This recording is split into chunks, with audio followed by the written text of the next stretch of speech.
Okay, let's get started. I think some of you have waited for a while. Very good morning to everyone. Thanks for taking your precious Saturday off with us, especially for those who have made the time to travel all the way down to Blended Concept. I really appreciate the support that you're giving to the program. So my name is Waifu and I'm one of the co-founder of Blended Concept. So today we are here to do a talk on youth resilience, and this is part of the ongoing programs that we are offering for our Upliven community. So what's the community about, right? The community is actually a platform that we have established about 2 years ago. The purpose is to equip our learners who have journeyed with us through our courses with skill sets beyond just things that you have taken with us. So what we really wanted to do is to expand the repertoire of knowledge and skill set in different domains and different areas of life.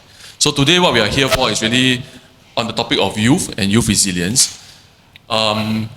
One of the things that we will be covering today, this workshop will be focusing on today, will be the idea that what is youth resilience, right? We have always been talking about, youth needs to be more resilient, but what does resilient really mean?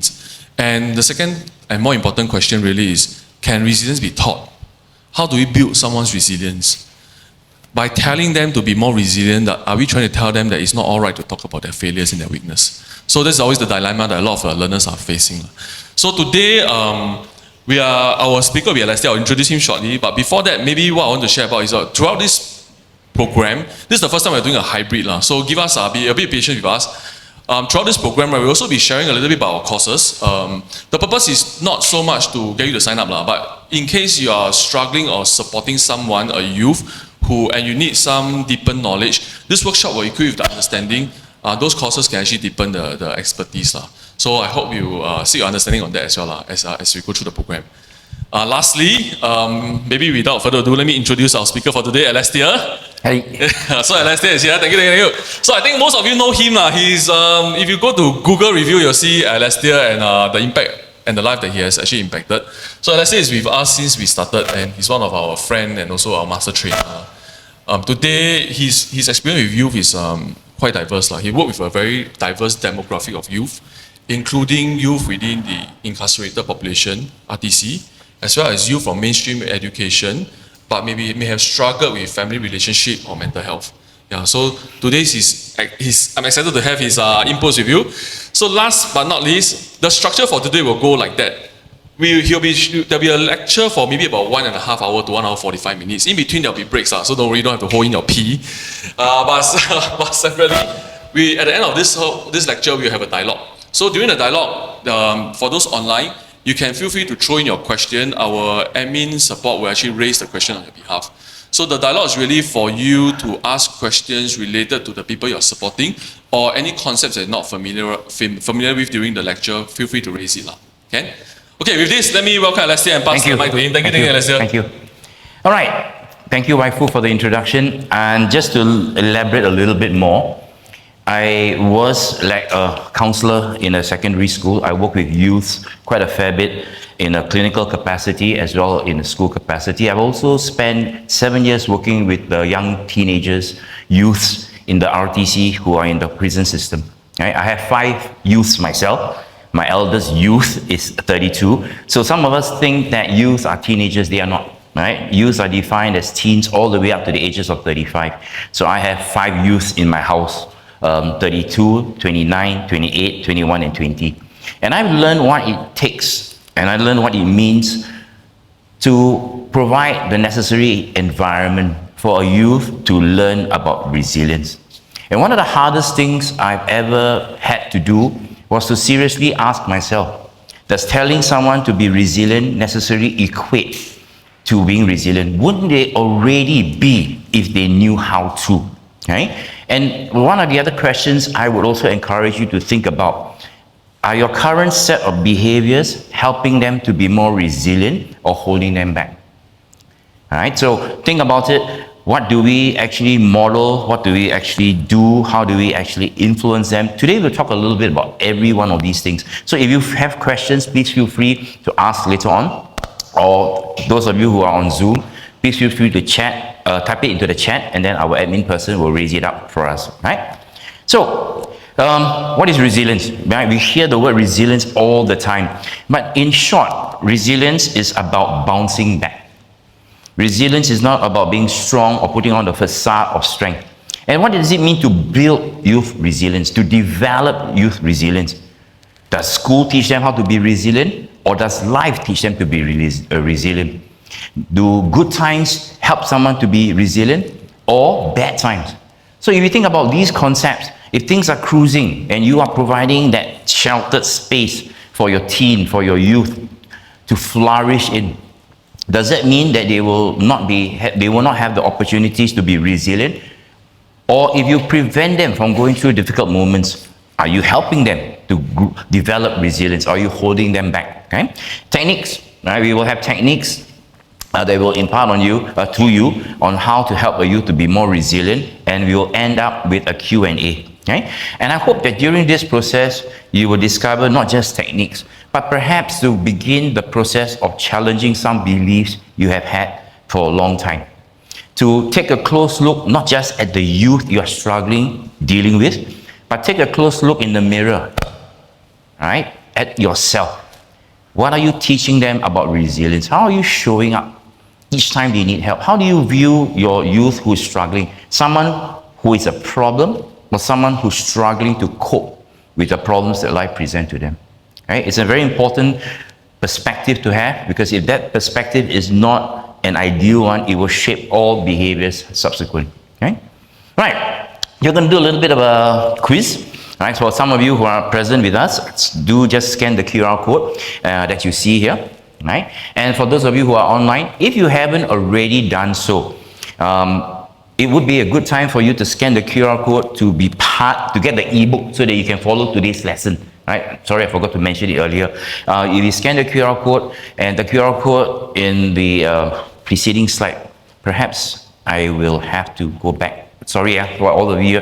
For those of you who haven't already checked in, please scan this QR code, right? And you can get the free ebook, download it so that you can actually do the test, a little bit of a coping test that we are going to actually help you to identify your own coping style. Okay? So for all of you who are online, please scan the QR code. Right, let's come back to all of you here. Right, so scan, and then as you key in, I already put the word strength. So if you still want to use it, please by all means go ahead. Right? What's one word you would associate with resilience? All right, tenacity. Okay, strength, tenacity. Doesn't matter if your word is correct, incorrect, it doesn't matter. It's just your way of understanding this term called resilience, and what you understand from it will kind of unconsciously impact and influence how you actually communicate resilience to your loved ones. Right?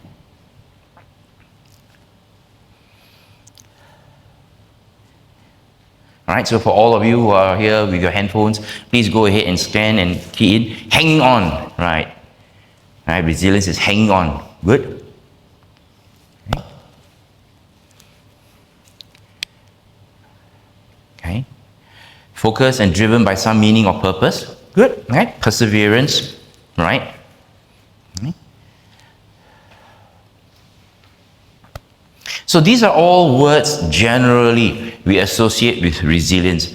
We look at it and you can see how it's divided by action and mindset. Okay? It's emotion, it's a power to overcome obstacles, it's to be able to survive, to endure. Right?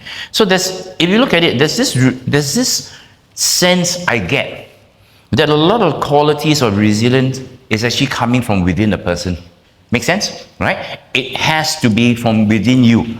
But what if a youth or a person who is still in the early stages of life development does not already possess the inner capacity to be resilient? What if they don't even understand, and their understanding of the word resilience is to hang in there, stay tough, stay strong, and eventually they reach that tipping point where they are no longer able to do so. They look in the mirror and they say to themselves, I'm weak, I'm helpless, I am not resilient. And they grow up with this belief, this mindset as they journey through life. Every time they have a difficult situation, I can't do this. What if this is false? This is wrong because the way we've been telling them about demonstrating resilience is incorrect. Okay? So we have all these things about insight. So let's think about how we can actually bring it out in someone who has no idea, who has never been focused or driven by some meaning or purpose, who has never ever had the power. They still feel powerless whenever they have obstacles. Someone comes in, corrects them, someone tells them whatever you're doing is wrong, please do it this way. Or someone who can't move over a challenge. I work with teenagers who, when friendships go awry, their world collapses. And you wonder why, you know? I mean, we are adults, we've gone through stages where we have close friends, we break up, maybe we have new friends, and we realize everything is transitory. But to a teenager, to someone whose entire world is built around that friendship, that social connection, a friend telling them, I don't want to hang out with you anymore, could mean the end of the world to them. So how do you teach them resilience when their world is crumbling, when they're feeling so emotionally intense, and they come up to you and you look at them and say, be strong, suck it up, move on, don't worry, you have friends. Is it helpful? Right? So let's do a quick warm-up. What we're going to do is, for all of you, those of you online, maybe there's someone next to you sitting there, and for you, those of you who are here, turn to the person next to you and to actually just share with them the one thing that helped you through a tough time. Okay? One thing that helped you through a difficult period in your life. It could be your faith, it could be your own mindset, belief. What is the one thing? It could be your mother, your grandmother, a loved one, a friend. Okay, what is the one thing that you turn to that helped you through this difficult moment? Okay, and for those of you who are online, perhaps maybe this could also help you. And then key in and then share it with one another. All right. So, what is the one thing that helped you stay strong when life gets hard? Okay, someone keyed in, Ali, a close friend, someone who's a strong pillar of support for many of us here in the office. Right? What about you? Right? What helps you stay strong? What's your pillar of support?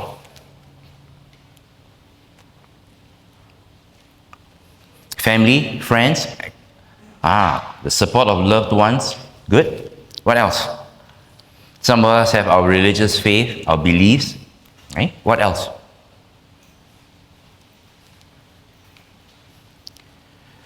Relationships. Okay. Relationships are strong support, right? Supporting factor. Faith. Myself. Wow. Okay. So if you are someone who already has acquired that experience, those experiences in life that help shape your belief, that whenever you encounter something difficult, what is the mindset? There you go. God and mindset. What's the mindset you have that you hold in your head whenever you have a difficult situation, difficult relationship, a task, or perhaps even for some entry or academic qualifications aren't exactly, what everyone expects. Difficulty getting to uni. My children, excellent. Right, talking to someone. Right? What else? What helps you stay strong? Right? What helps you to move forward? I don't see anyone writing husbands. Father's Day is coming. Right? We have a practice circle in June dedicated to fathers. So all of you fathers who are online, which I don't think there are many, all of you mothers who are online, please tell your husband to come. Okay? And all of you who are here, drag your husbands here. Tell them you're going marketing. Tell them you're going to their favorite hawker center for breakfast. And then hijack, bring them in here. Then we'll serve them breakfast. Okay? Sometimes I tell myself to take a bit more time before trying to solve. Excellent, yes. Taking a step back is also sometimes useful for us to be able to understand the context, to see the bigger picture, to calm our emotions. Okay? Good. Reframing negative thoughts. Excellent. Someone who's actually been trained, right? Is it easy to reframe a negative thought? If this negative thought is along the themes of I am not good enough, I am weak, I am useless, no one cares.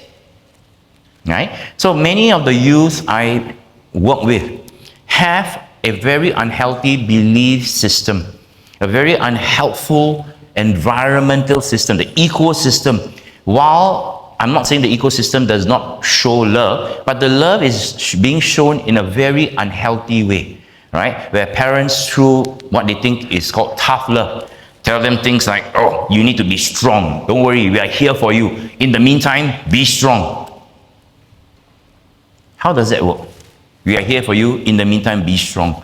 Right? Imagine your youth is going to the gym to to build up muscles so that he can be more resilient. And he said, hang in there, be strong. And he picks up the weight, he falls down. And then you pick up the weight for him and you carry for him. See, I can do it, so can you. Do all these things help? Do all these things actually provide a positive environment for them? Okay, prayer and patience through faith, right? Good, to admit I can't do it by myself. Okay, good. Very useful way of looking at things, right? Personal statement, life goes on. Yes, life does go on. Unfortunately, if we are not careful, we bring through our various life stages very unhelpful belief systems. Right? It's almost as if you have an operating system inside here that does not get updated. Okay? Apple sends updates every month. How many of us actually sit down to update our own operating system? How many of us actually sit down to challenge our belief system? How many of us are actually looking closely at the people around us to see if they have healthy or unhealthy belief system? Or are we so caught up with our own lives that we tend to see things through our own limited lenses or in a bubble? Okay? And whenever we pop up from our bubble, we look at the person around us and we expect them to be doing well. We have expectations we place on them to be strong, to be moving forward the way we want to. And we get very upset when they are not moving forward. Why? Because we are inconvenienced? Because we think we need to pause everything we do and now focus on them? I've heard many parents say things like, I'm struggling at work. I'm trying to provide a living for all of you. Why can't you just stay strong, do the work you have to do in school, and then move on? And the child begins to think, being resilient means I must be strong, means I cannot turn to people for help, means I need to keep everything bottled up inside. Okay? And such beliefs over time can lead to a very faulty and unhelpful way of dealing and coping with difficult situations. Okay? So, let's talk about resilience. Let's have a clear understanding what resilience is and what it isn't. Right? Let me start with the story of the resilient man. This resilient man, the story of the resilient man goes back to when he was a young child. Back to when he had parents who were working hard to provide a living for him. Where parents spent time with him and his siblings on weekends whenever they could. Where the parents gave him all the resources he needed, tuition perhaps, the latest gadgets, but they didn't give him much of their time because they too were busy with their own lives and busy with their careers and providing for the family. But this resilient man learned from the parents. He learned from his dad what it means to be strong. He learned from his mother what it means to have a very determined attitude. That means whatever you face difficulty, just push through, right? Friends are there, but you cannot depend on them. You must do things on your own. Suck it up and move on. And this resilient man or boy learned that it was not okay to express emotions, that it was not okay to tell people that you're struggling. You can ask for help, but the help has got to be functional. I need help with my homework, I need help, but never I need help with processing my emotions. I need help because I think I'm in a bad place. They don't get the opportunity because culturally or maybe socio-economic situation, whatever it is, maybe the parents don't even know. Okay? Maybe the parents believe in tough love. Maybe parents believe that signs of emotion are signs of weakness. So this tough boy grew up to be a tough teenager, grew up to be a tough adult. And then one day he becomes married and now he has children. What will he teach his children? That you need to be tough in life. Life doesn't give you any breaks. No matter how, you must push through, suppress your emotions. Put on that smiley face. Remember, emotions are a sign of weakness. Okay, whatever you have situations, suck it up, bounce back. If you are right or wrong, doesn't matter. In a professional workplace, apologize, because then you have to get past all this thing, eat humble pie so you can grow. So there's no ability to sit down, still process what's going through and asking themselves, what are useful beliefs, unhelpful beliefs? None of it, right? So this resilient man is now a father. And this teenager that he has decides, I want to express myself. I want to show that I'm in trouble. I want to show that I am not happy with the way things are, but I don't know how to. So the person shows up in terms of negative behaviors, like a lot of gaming, talking back. Okay? A lot of resistance is being shown. And perhaps this person chooses, this young child, the second generation, chooses not to show or do the things that he's been asked to because he doesn't agree with it. Will the resilient man look at this and says, all right, let me help? Or will the resilient man feel upset that my son is not like me? I'm upset, you're weak. You're a troublemaker. You're someone who is rebellious. What if this person is just questioning the status quo, questioning beliefs that have been passed on from one generation to another? Okay? So think about this resilient man and how a resilient man can in many ways unhealthily affect the people around him. So resilient doesn't mean weakness, okay? It doesn't mean you never cry. It doesn't mean you never feel loss or you have to suppress your emotions. A resilient person is an honest person. A resilient person knows how to sit with his or her negative thoughts and ask himself, is this helping me resolve the issue? Yes, I'm going to throw a very big pity party, but not for days, not for weeks, okay? I'm just going to sit down, give myself a time to cry and to process whatever's going on and maybe to rave and rant. But then again, I'm going to ask myself what needs to be done. Right? It's not about just dealing with it. That's a very unhealthy attitude and very unsustainable. Right? Maybe what I need to do is to ask myself who I can turn to, who can I talk to? Who will be my circle of influence that can help me come to some clear, informed decision objectively without my emotions getting the best of me? Who is there for me to reach out to? Because if I am not someone who is willing to show my vulnerability by reaching out to people, and I believe that I must be strong and resilient, I'm going to keep everything directed inside. And sooner or later, this inward direction is going to explode. I'm going to be very angry at how unfair the world is. My struggles are not going to get me anywhere. I'll feel weak, I feel helpless, and I will be angry at the fact that I feel weak, I feel helpless. It will show up in very maladaptive coping behaviors. I will look at things to distract me rather than to solve the problem. I run from the problem. I may game, I may go shopping. I mean, we always talk about gaming as a negative addiction. But what if it's a coping behavior? The virtual world is your only friend in the real world. You don't have a family that you can talk to, so you escape into the virtual world. What if shopping is a way for you to bring that little moment, spark of joy? Hey, I bought something, yay! And then the thing delivers and you go like, oh God, it's not like exactly what I wanted. Let's buy something else. And the cycle goes on and on and on. And then you go, oh my goodness, I have a room full of stuff I don't need. But it was fun for a while. Now I must find a way to give it all away. Okay? So resilience doesn't mean being unbreakable or tough. I consider myself a resilient man. But to be fair, I also consider myself a human being who's capable of expressing emotions and who's willing to express those emotions. Who's willing to go to my wife and say, oh, I think I'm stuck. Willing to go to my children and ask, okay, if you five of you were like me, what would you do? Willing to have conversations because I am showing them that resilient doesn't mean you keep things to yourself. I'm demonstrating to them that if you are stuck and you need fresh pair of eyes, you need insights, it's okay to ask for it.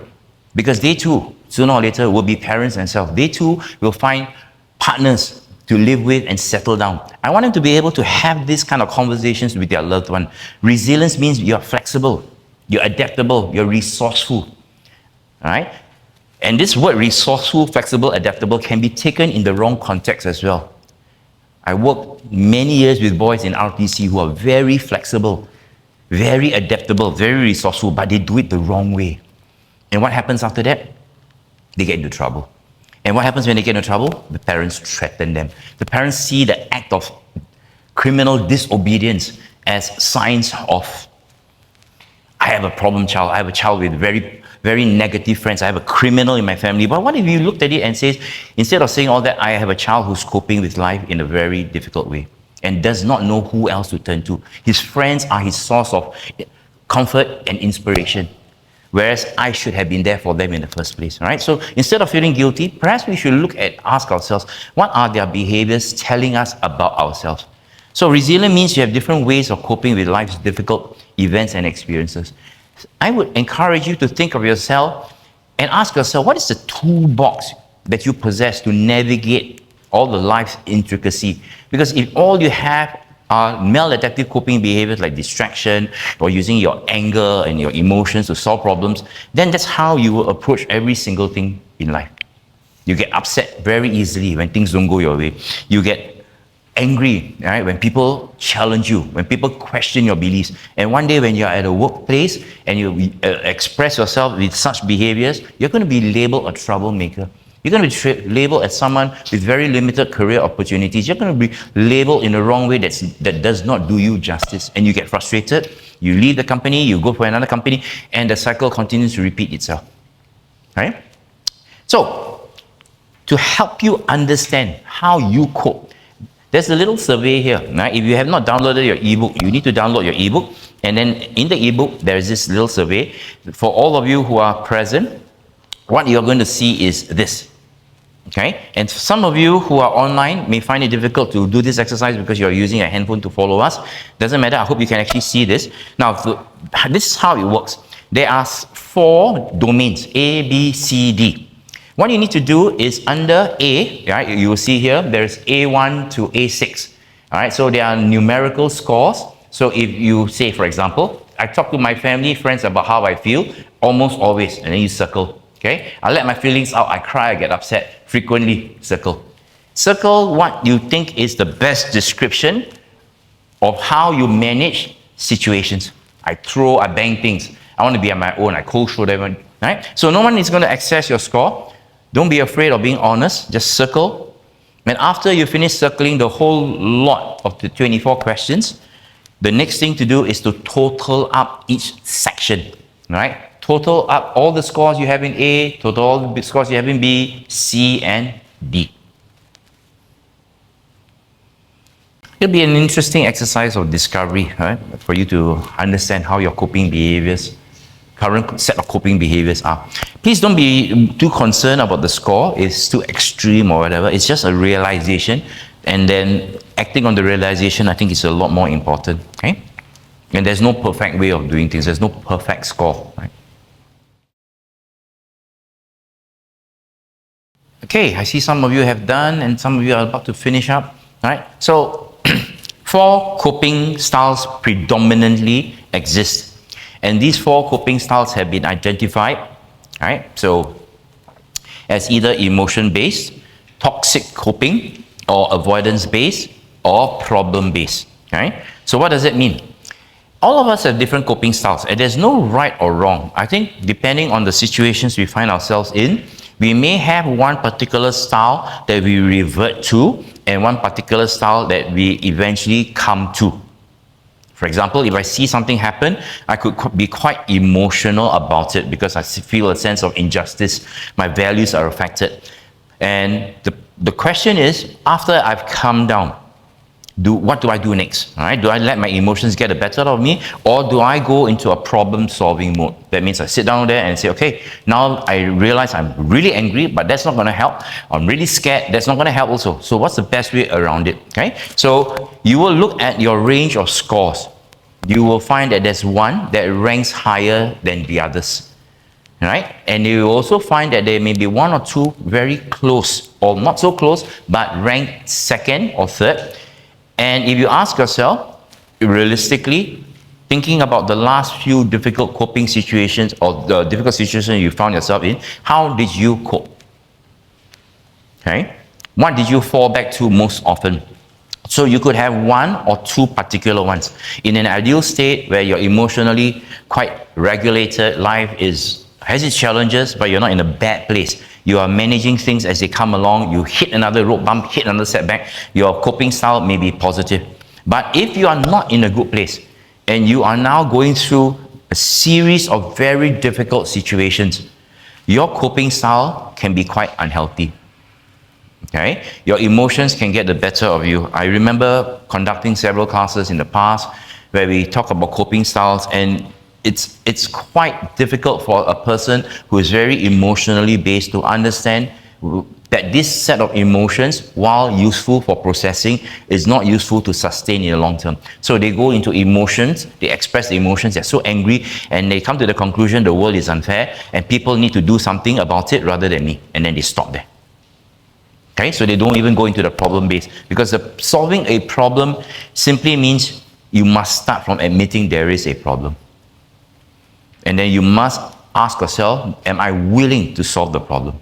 Many people are willing to let me rephrase that. Many people want their problem solved, but they're not willing to go through the difficult stage of either asking for help or sitting with the problem or actually resolving it on their own.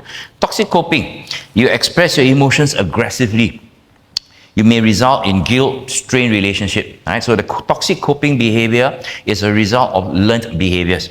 So I want to help all of you realize this. All behavior is learned.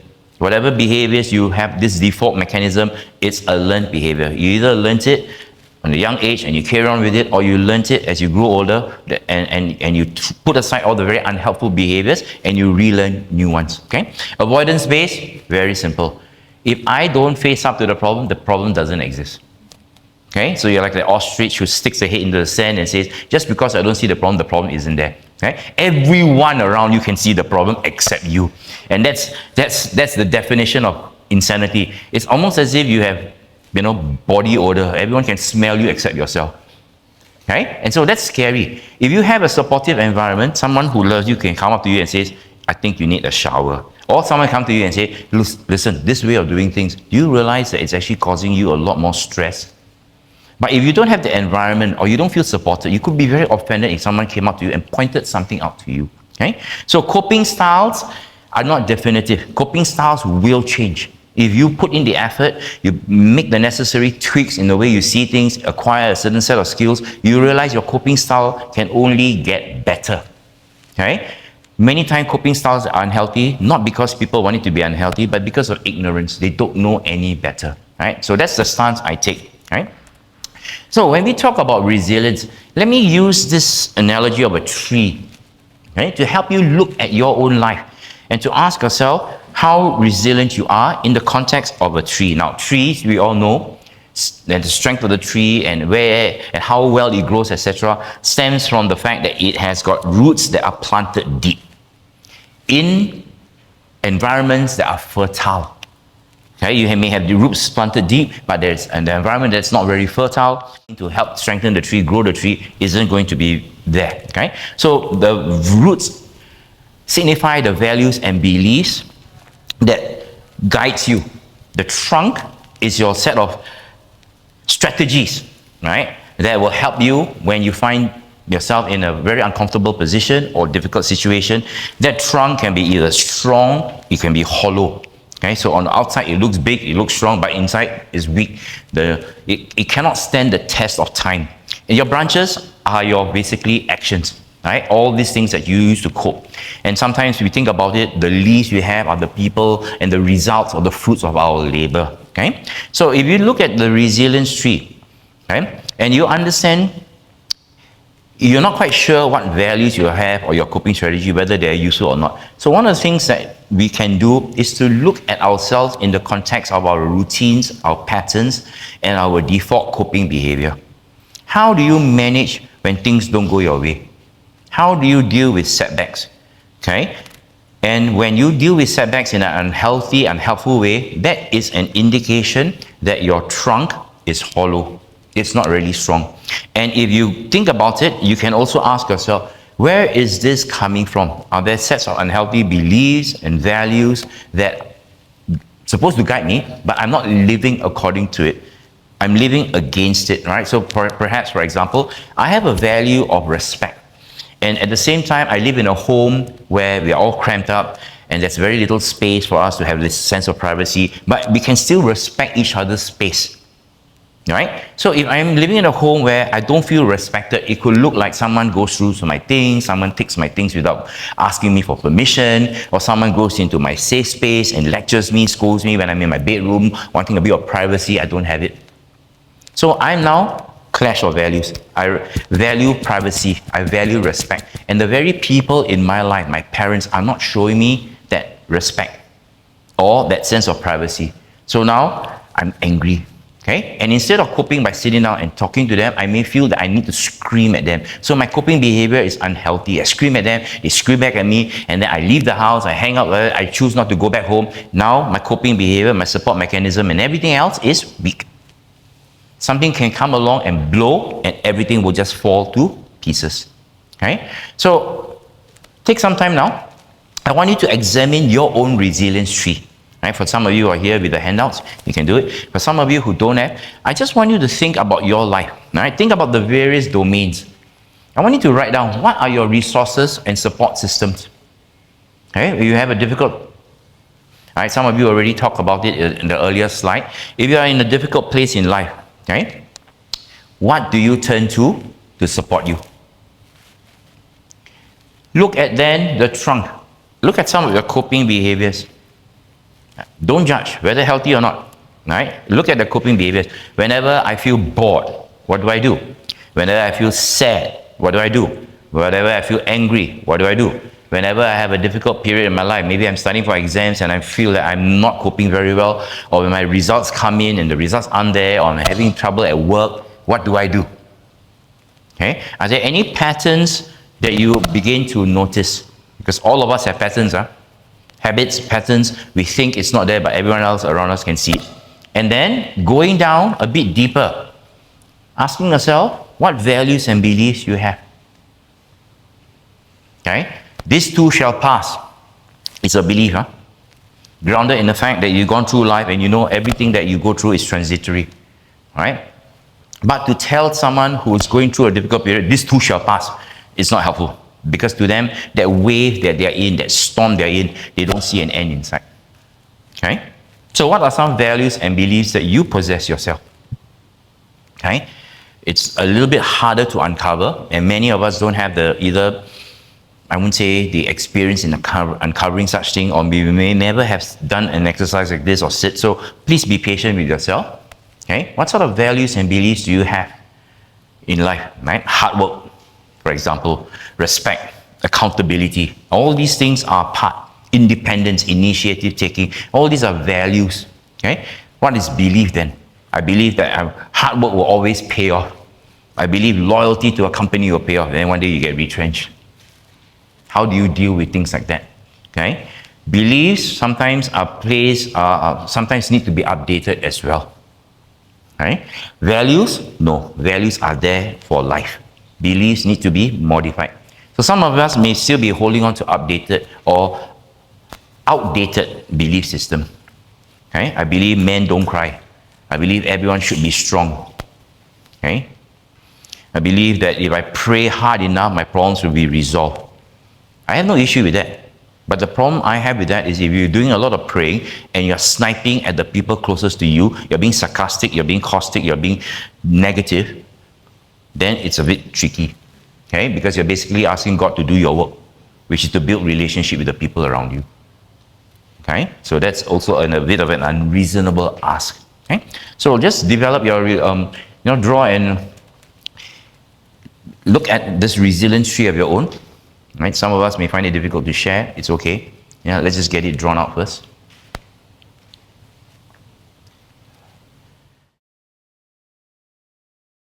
Your roots, your coping behaviors.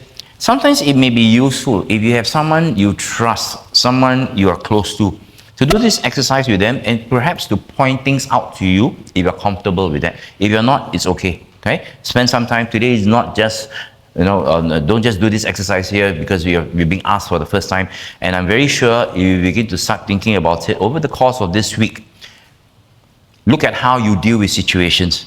Right? Look at how you talk to people. Look at how you talk to the people in your life. Look at how you yourself see yourself. Perhaps some of these other things will begin to reveal itself to you as well. Right? So, moving forward, we come to some sort of realization that resilience isn't about making perfect choices. And if you ask me, is there a perfect choice in every situation? I don't know. All I know is there are helpful choices and unhelpful choices. And because we are all individuals with individual perspective, we have 5 people having the same problems. We could have 5 very different perspectives of how to resolve this problem. Okay? Just because I'm a father doesn't mean my child's perspective is wrong.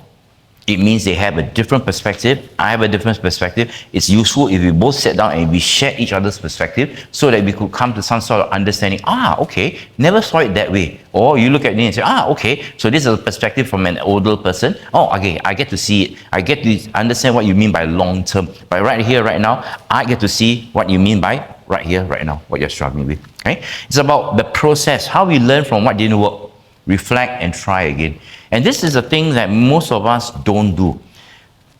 A reflective person is someone who thinks about things that have happened to them in a constructive manner, asking themselves, how can I do better next time? Unhelpful reflection is more like ruminating. This is so unfair. Why did this happen to me? I tell you, if this happened to me again next time, I will not stand for it. I'm going to, how can my son be so rude? How can my father talk to me like that? And guess what happens? You are learning and preparing yourself to do the wrong things in reaction to similar situations that happened in the past, that could happen again. Okay? What would be a more useful way is to sit down and ask yourself, if I want my teen to be more resilient, am I demonstrating resilience? If I want my spouse to help me, am I asking for the help I need? How resilient am I truly?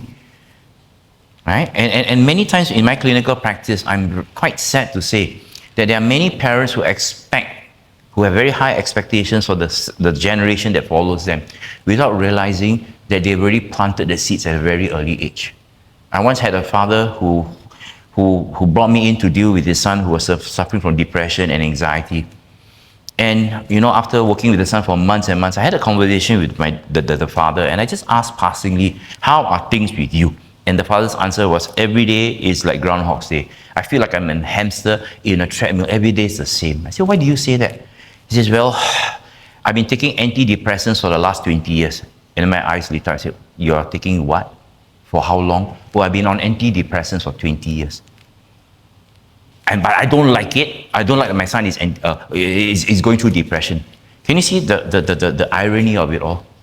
Your son has learned how to deal with life difficult situation, but he refuses to take antidepressants. So he goes in and he hides in his room. You, on the other hand, keep knocking on the door and say, come on, snap out of it, snap out of it. I did it, I snapped out of it. But if your son looks at you and says, wow, if life dealing with depression looks like that, I don't want to live life like that, you know. I don't want to hear every day you tell me life is meaningless like a Groundhog's Day, and then you are nagging your son. So can you see the irony of how we are learning each other's behavior, and we are angry that each one of us is doing the things that we don't want? Okay? So I think that's another thing that many of us do as parents, as adults. We look at the person's struggles and we ask ourselves, why isn't he getting out of it? And we get angry with them without realizing we are actually angry with who? Angry with ourselves. Because we are helpless and we do not know how to help them. So we direct the anger instead of looking at a helpful situation to help them. We get angry at them, we get angry with ourselves, and we try to outsource the help to someone else. They see a counselor, they see a coach, which is fine. That's a good place to start. See a psychiatrist, which is fine. But you still need to provide them the environment to grow out from whatever it is that they're struggling with. Okay? Resilience is not about always having the answers. Resilience is about learning to look for the answers. Resilience is about bouncing back. If you look at the definition of resilience in a dictionary, the first definition is always bouncing back, getting back into shape. Okay? That means it's always about us dropping, right? I think there's a Chinese or Japanese saying, fall 7 times, get up 8 times. Right? But the problem with falling down, sometimes it gets harder and harder to get up. Sometimes an outstretched hand to pull us up is what we need. Sometimes what we need to do is to fall and we just want to stay there for a while, and the person there is not screaming and shouting for us to get up, but being patient. They kneel down with us and they ask, all right, do you need a hand to get up? I'm here for you. Okay? That gentle presence is sometimes all we need. So, in order for us to ask more helpful questions of ourselves in future, do not ask questions like, did I win, did I succeed, but did I stay in motion? Right? For some, I know, who are struggling with grades, it's not about how many times you hit the high marks. It's about how much improvement that you are making with each time. Okay? I once worked I work a lot with teenagers, and one of the things I always tell them to do, can you get 5 marks more in the next test? And they usually give me the answer, yes, 5 marks isn't a big ask. And then before you know it, the year-end exams, they move from a F in the beginning of the year to a B, to a C, or to an A. Okay? It's not so much about the grade in itself. It's about the progress that they're making as they journey. And it's about them feeling positive about themselves, saying to themselves, I can do this, I can make this, I can do this, I can make it happen. Okay? Right, so what does building youth resilience mean? Right, for some of you, building youth resilience could look like encouraging them, shouting at them, telling them what to do. But you got to ask yourself, what does it really mean for a youth to be resilient? We often ask ourselves, why aren't they more resilient? Why aren't they stronger?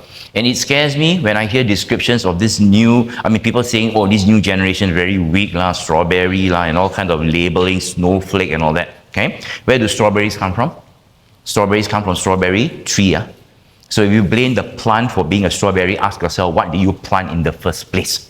Okay, how did they get there? They didn't just get there. I come from a generation that's very different, but we still had our own orchard. You got strawberry, mango, pineapple, durian, you got all sorts, right? What is not helpful is to label and to have the belief system when we label that is their burden of change lies on them to change. It doesn't work that way, okay? We rarely ask ourselves, what expectations are we placing on them? So instead of asking, why aren't they more resilient? We've got to ask ourselves, are my expectations reasonable? Are my expectations nurturing? Is what I say reasonable?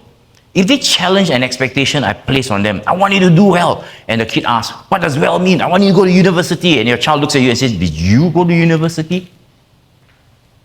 And then you come with all the rationality, you must go, it's the pathway to success. The child looks at you and says, well, what if I don't want to do this? Are your expectations helping them to grow? Or do you have your own fears in life that you are imposing onto them and expecting them to be more resilient, to overcome things because you are fearful, not because you want the best for them? Okay? So misconception when building youth resilience, it is not you must always bounce back, but it's also to give them the message, listen, you stumble, you fall, fine.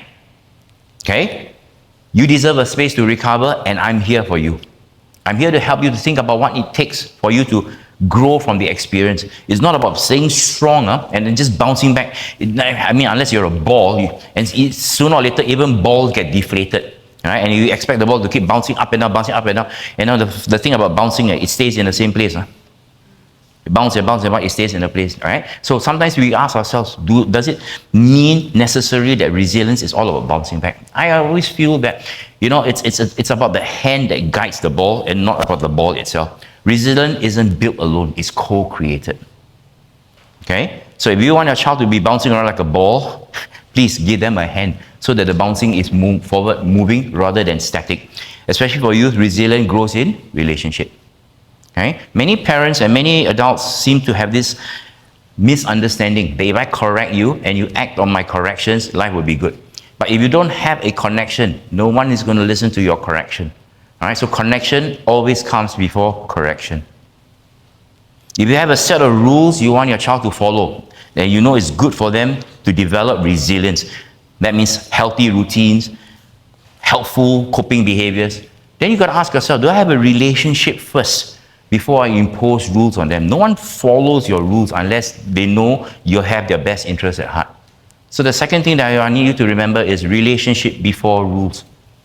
If you have a good relationship with someone, they look up to you, they respect you, they see your vulnerability, they see how human you are and how you have their best interests at heart. What you say has power.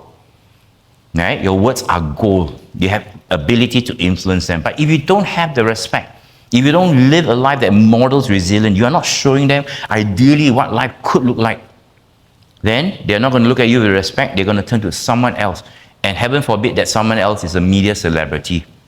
Okay? Or someone on social media that paints a less than accurate picture of what life is, and they put themselves they live their lives according to those standards, and heaven forbid their mental health deteriorates because they don't seem to be able to live up to those standards that the media or social media has set for them. Okay? So what we need to understand is this, that what helps is not your words. What helps are also your actions. Caring adult, consistent, and I repeat the word consistent, non-judgmental support. The non-judgmental support must not depend on your emotional state. Just because you have a good day, everything also okay. You had a bad day, everything also cannot. That kind of inconsistency makes a child very confused as they're growing up. Makes a youth very resistant, make them feel angry, right? That there's no consistency. And then when they exercise or they exhibit inconsistent behavior on their part, the parents get upset. Okay? Psychological safety.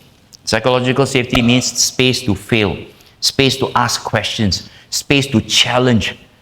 Right? Doesn't mean you put on a mask and you behave in a way that people expect you. You can have that space to be yourself. Opportunities for you to have your choices, make choices, have your voices heard, what we call autonomy, agency. Is a very important part of growing up.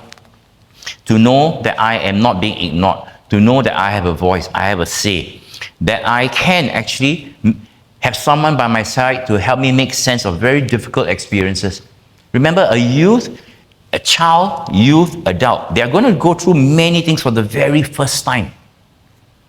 And if you are not there to support them, they will turn to someone who may be going through it for the first time themselves and ask them for support. So you can imagine 3 teenagers asking each other for support, 4 teenagers asking for support. That's the perfect recipe for disaster. Okay? I'm so angry, I don't want to go home. And then the second teen says, yeah, I'm also angry. And the third teen says, my parents are away for the weekend. Why don't you stay in my house tonight? And then the fourth teen says, yeah, I also want to. Then all 4 decide to stay home, not go home, and then stay at a friend's house without telling anybody. And then what happens? The police station, next day, we'll have 3 police report missing person. Okay? So, helping each other comes from a place of good intention. But shouldn't the environment be one that we create for them, not for one that they turn to outside? Okay? So, building their resilience tree, thinking about how you can support your own youth in your life. Right? And remember, I said youth are not teenagers. Don't make the mistaken belief that youth are just teenagers. Youth can be in their 20s.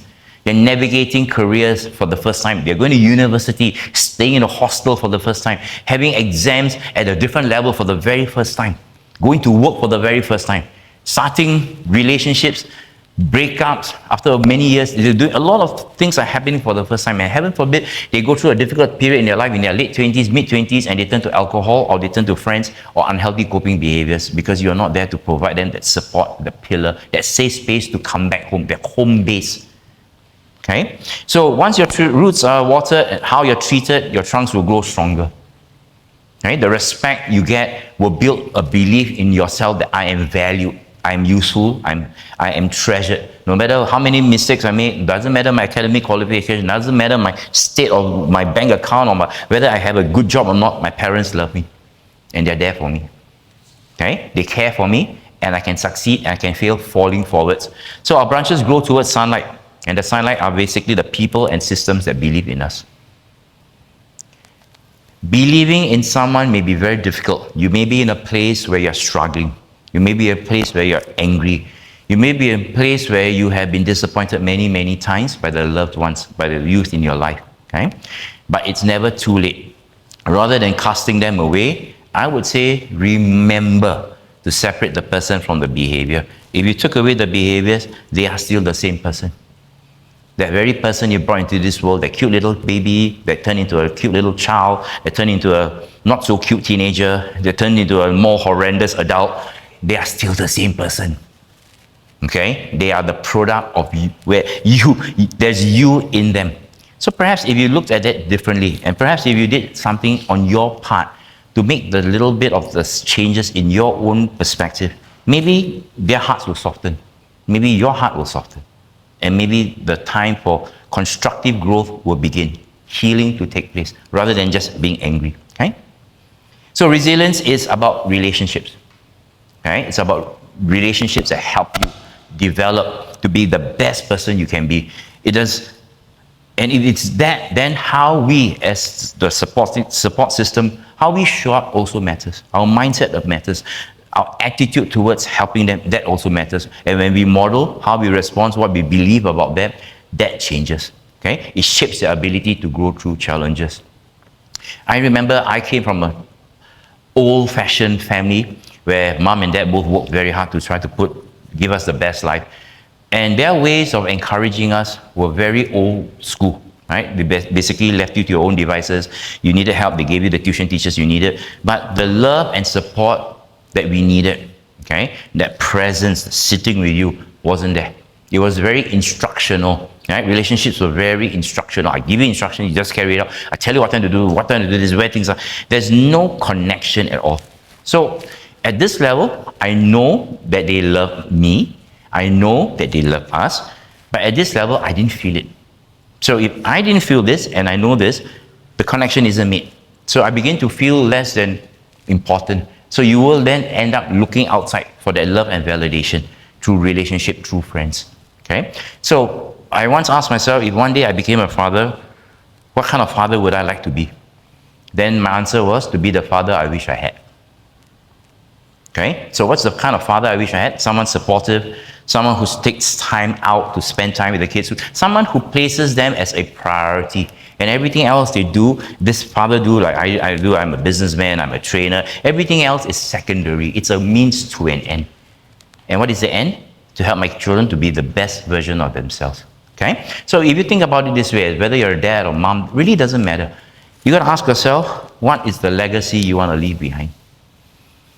You want you to be more resilient? Are you giving them the environment to be resilient? Okay? If you look at a plant that's not growing, you're not going to say, this plant sucks, and you're going to pull out the plant and throw it away. You're going to look and ask yourself, what is needed in the environment to help the plant grow? We are the environment. Our children are the plant. Okay?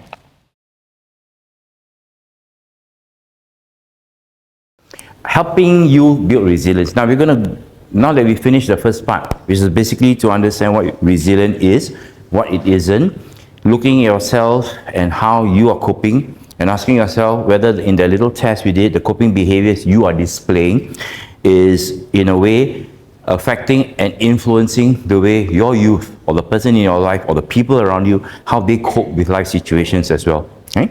So when we teach strategies, before we fix things, right, before we help them, what we need to do is to create an environment where they feel safe to approach us, and that's this thing called psychological safety, where we are able to connect. Now, one of the things that I have found to be very useful is this term called empathy. I always remind myself, never ever forget my lessons I learned when I was a teenager. Okay? And ask myself, in those moments when I was struggling, who was there for me and who wasn't? And those who were not there for me, what would I need from them? What would I have liked them to be able to help me to do if I had a voice? So having all these things in my mind helps me then position myself in a place where I can be of use to the people around me. So rather than imposing, I can use little conversational techniques to start conversations, right? And when we start the conversation, then I need to make sure I hold the space for them to express themselves, to just do the talking, and I just do the listening, active listening. And so that there will be times when maybe it's not scripted, maybe it's not planned. They will come up to me and say, Dad, or Sir, I just realized. Then we have that conversations that take place, right? So it's about tools, it's about feeling safe enough to use the techniques. It's about feeling safe enough to learn.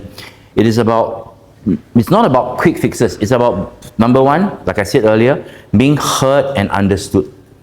Youth are looking for a voice. They are looking for people to connect with them and not just tell them what to do. You are not broken. You are human. That's the message we want to put out to them.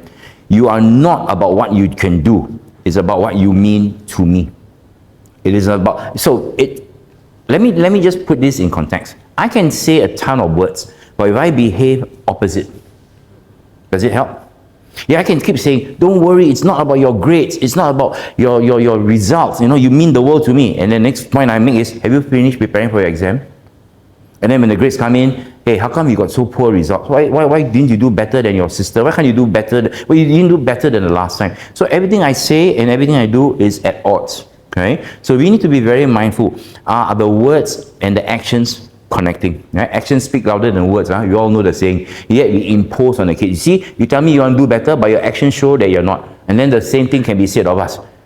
Right? You say that I matter to you more than my grades, but every time my grades don't come up to speed, you're always talking about my grades. It's all about my grades. Everything is all about my results. Okay? Being heard is so close to being loved that for the average person, they are almost indistinguishable. In my counseling practice, I heard people say things like, I've never been listened to before until today. And I begin to ask myself, why did it take so long for someone to feel that they are understood? It could happen anytime, any place. And I begin to realize it's not because people don't want to, it's because possibly sometimes people are so busy with life that they forget to take a take stock of what's around them. They are always thinking about what the ideal situation is, what they would like things to be. Okay, so how do we listen? So RAP, okay, R-A-P is a simple acronym we use to help you to understand what it means to, right? We teach a course on Para Counseling Basic where we teach active listening, right? So active listening has a few components, and one of the components is your ability to practice active listening through responding, okay? So many people talk this way, you know, I had a tough time in school, I got this friend who we had so many years together, now we seem to be breaking apart. And then the parent who's listening or the adult who's listening will jump in and say, "Aiya, you know, last time I also had like, aiya, friends will come, friends will go." And then before you know it, you hijack the conversation and you have made it about you rather than the teen. Remember, when we practice active listening, it is about us helping the person talking to us feel listened to. It is always about them. It should never be about us. The spotlight should be on them, never to us. So one of the things that we want to do is to be able to reflect back what they say, validate their feelings, help them to feel that they are being listened to, right? So for example, wow, you seem really overwhelmed by all this. Your friend seems to have hurt you more than they realize. Okay, so when someone talks to you, all you need to do is to reflect back by understanding the emotions that they are communicating and the reasons for it. Don't be afraid if they challenge you or they correct you. If they can challenge you and correct you, that means they are listening to you. They are no longer on autopilot. You're no longer just white noise to them, and there's a connection where you can actually correct one another. No, Dad, I'm not angry with my friend. I'm just very sad. I'm very sad that this person has taken our friendship for granted.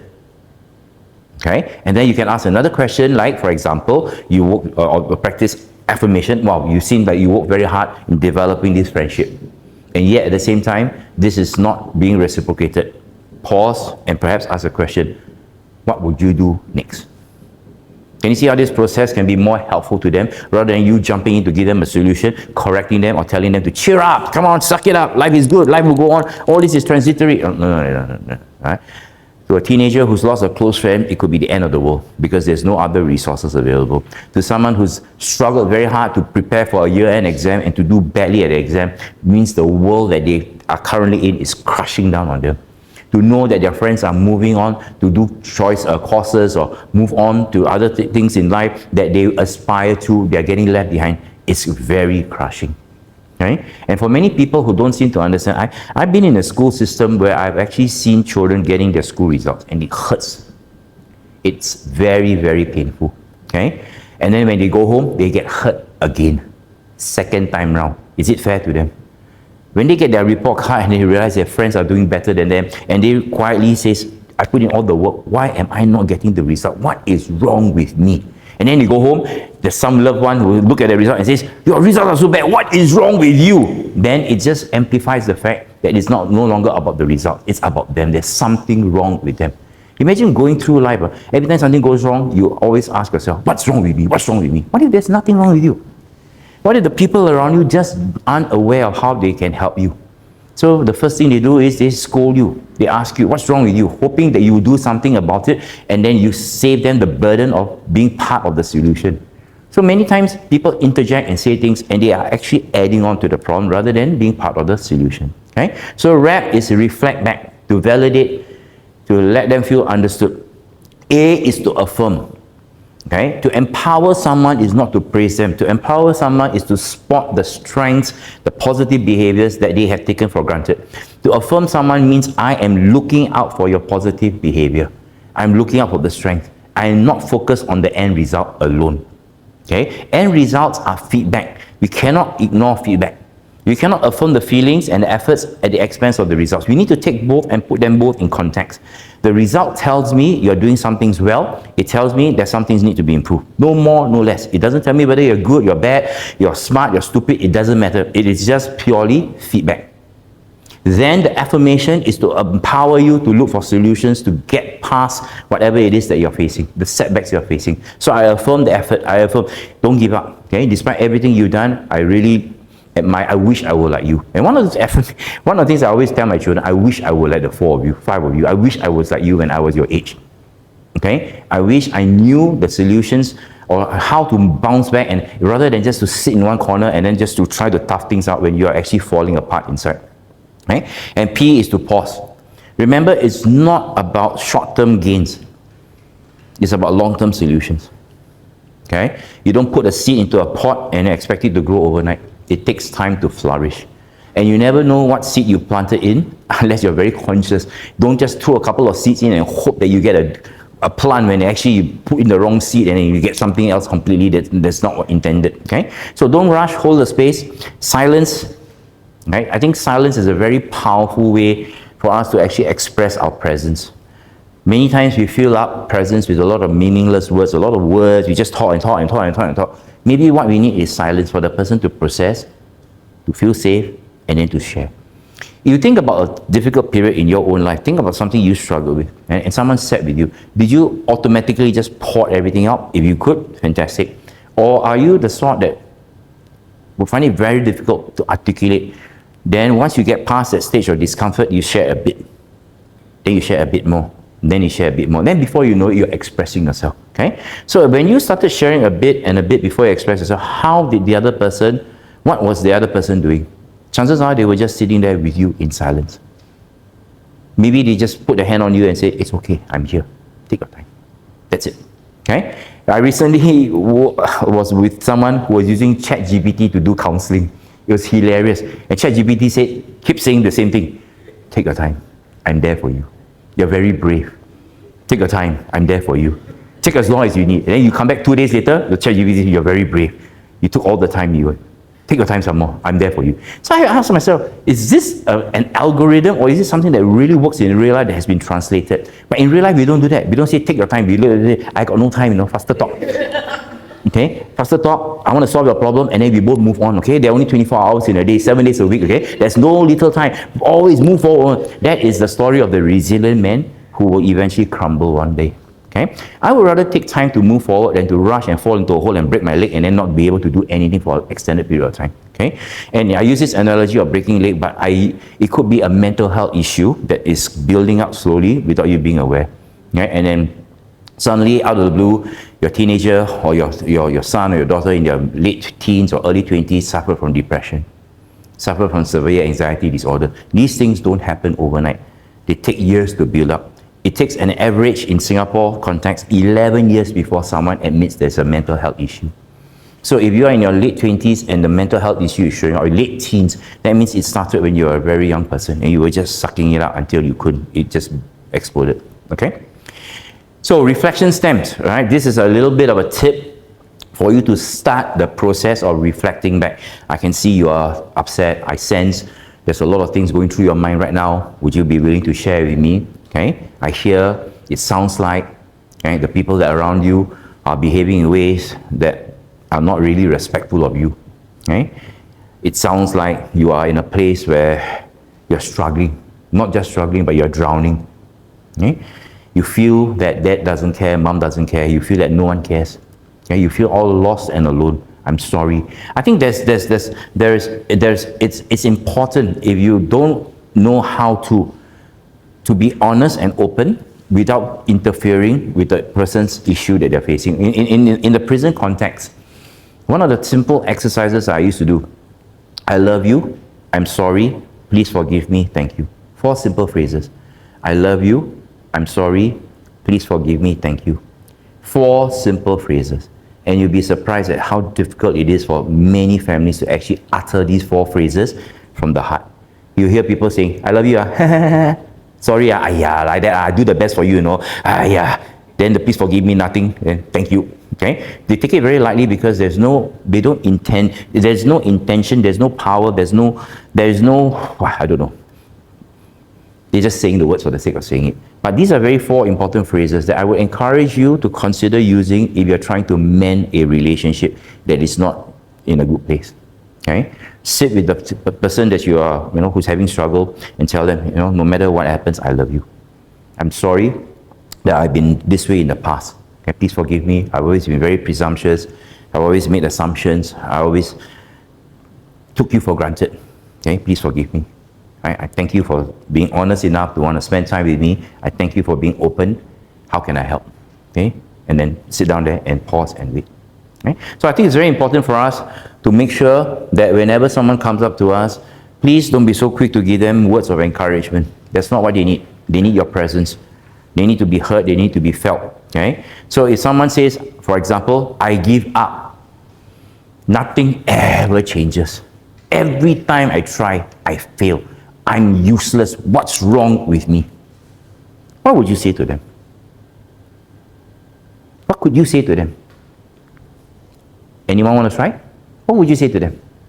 Think about the statement you want to have. You can type it out if you want, right? Those in Zoom. Here, what would you say to them? Remember the statement is, I give up, nothing ever changes. Okay? Everything I do seems to end up in the same place. I'm not making any progress. Okay? What are they expressing? What emotion do you hear? Despair. What else? Sadness. What else?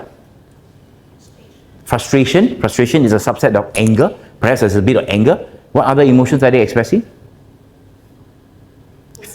Hopelessness. Fear of the future. Fear nothing changes.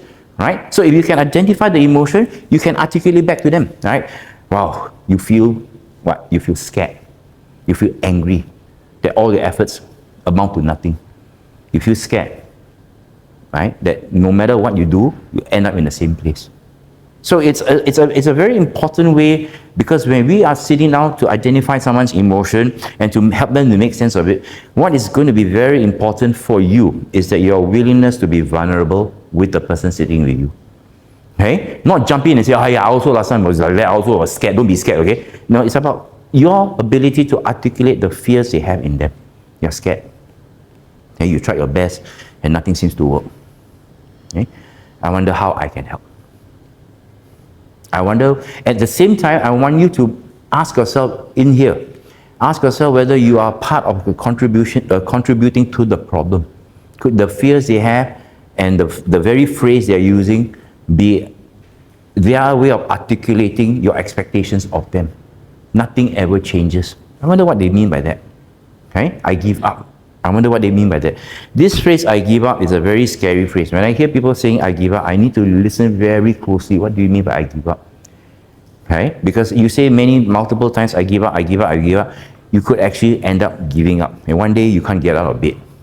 Okay? Your mind is reminded that you're not strong enough, you're not capable enough, and you go into this depressive state or anxiety state. And you may, these children these days, when they say, I give up, you better pay more attention. What they mean by I give up. Okay? If someone says, I give up, it could be literally, I'm about to throw in the towel. I'm about to give up on life. And that's a very dangerous statement to make. Okay? Once the empathy door is open, you will be more willing to explore and to talk to you. Right? So it's a very important process. Demonstrating empathy means you must be willing to be vulnerable. If you're an adult, if you are someone who is looking after a youth and you think that you must project strength all the time, then you are going to end up being that resilient man with very unnecessary and unhealthy expectations of your son or your daughter. Right? I once heard a father say this, our son is doing well because I was tough with him. Our daughter is not doing well because I wasn't tough enough with her. My heart broke. I'm a father of a daughter as well. And I can imagine what are you teaching your daughter by? How does one be harsh on your daughter? You're going to spank her? You're going to demean her? You're going to make nasty remarks about her? What if you give her the impression that it's all right for a man to be, since it's okay that my father treats me this way, what if she gets into a relationship with a guy who treats her the same way? Is it okay? Obviously it's not okay. So what behavior are you modeling to them? Are you telling them to be resilient, to stand up and say, no, I will not accept such behavior or words from you? Or are you using this so that they realize that, oh, this is normal, it's okay, people can treat me with disrespect? Okay? And if you have a son and the son is watching you, is this what you're teaching him? That in future you can belittle the people around you, people who may not be in a position of authority or power, you belittle them, you put them down, and then just to make them work harder or to feel good about yourself. Okay? So if any time you feel that this is unhealthy behavior or you see it being expressed by someone around you, maybe it would be helpful to point out to them that the effect of the words they are having on the people around them. Okay? I see a lot of very unhelpful behaviors in homes, and I see them being carried out in the workplace. And that scares me. Okay, there are many very unhealthy workplace relationships between supervisors and people in position of authority stemming from their own upbringing. Okay, so there's this thing that spirals out of control.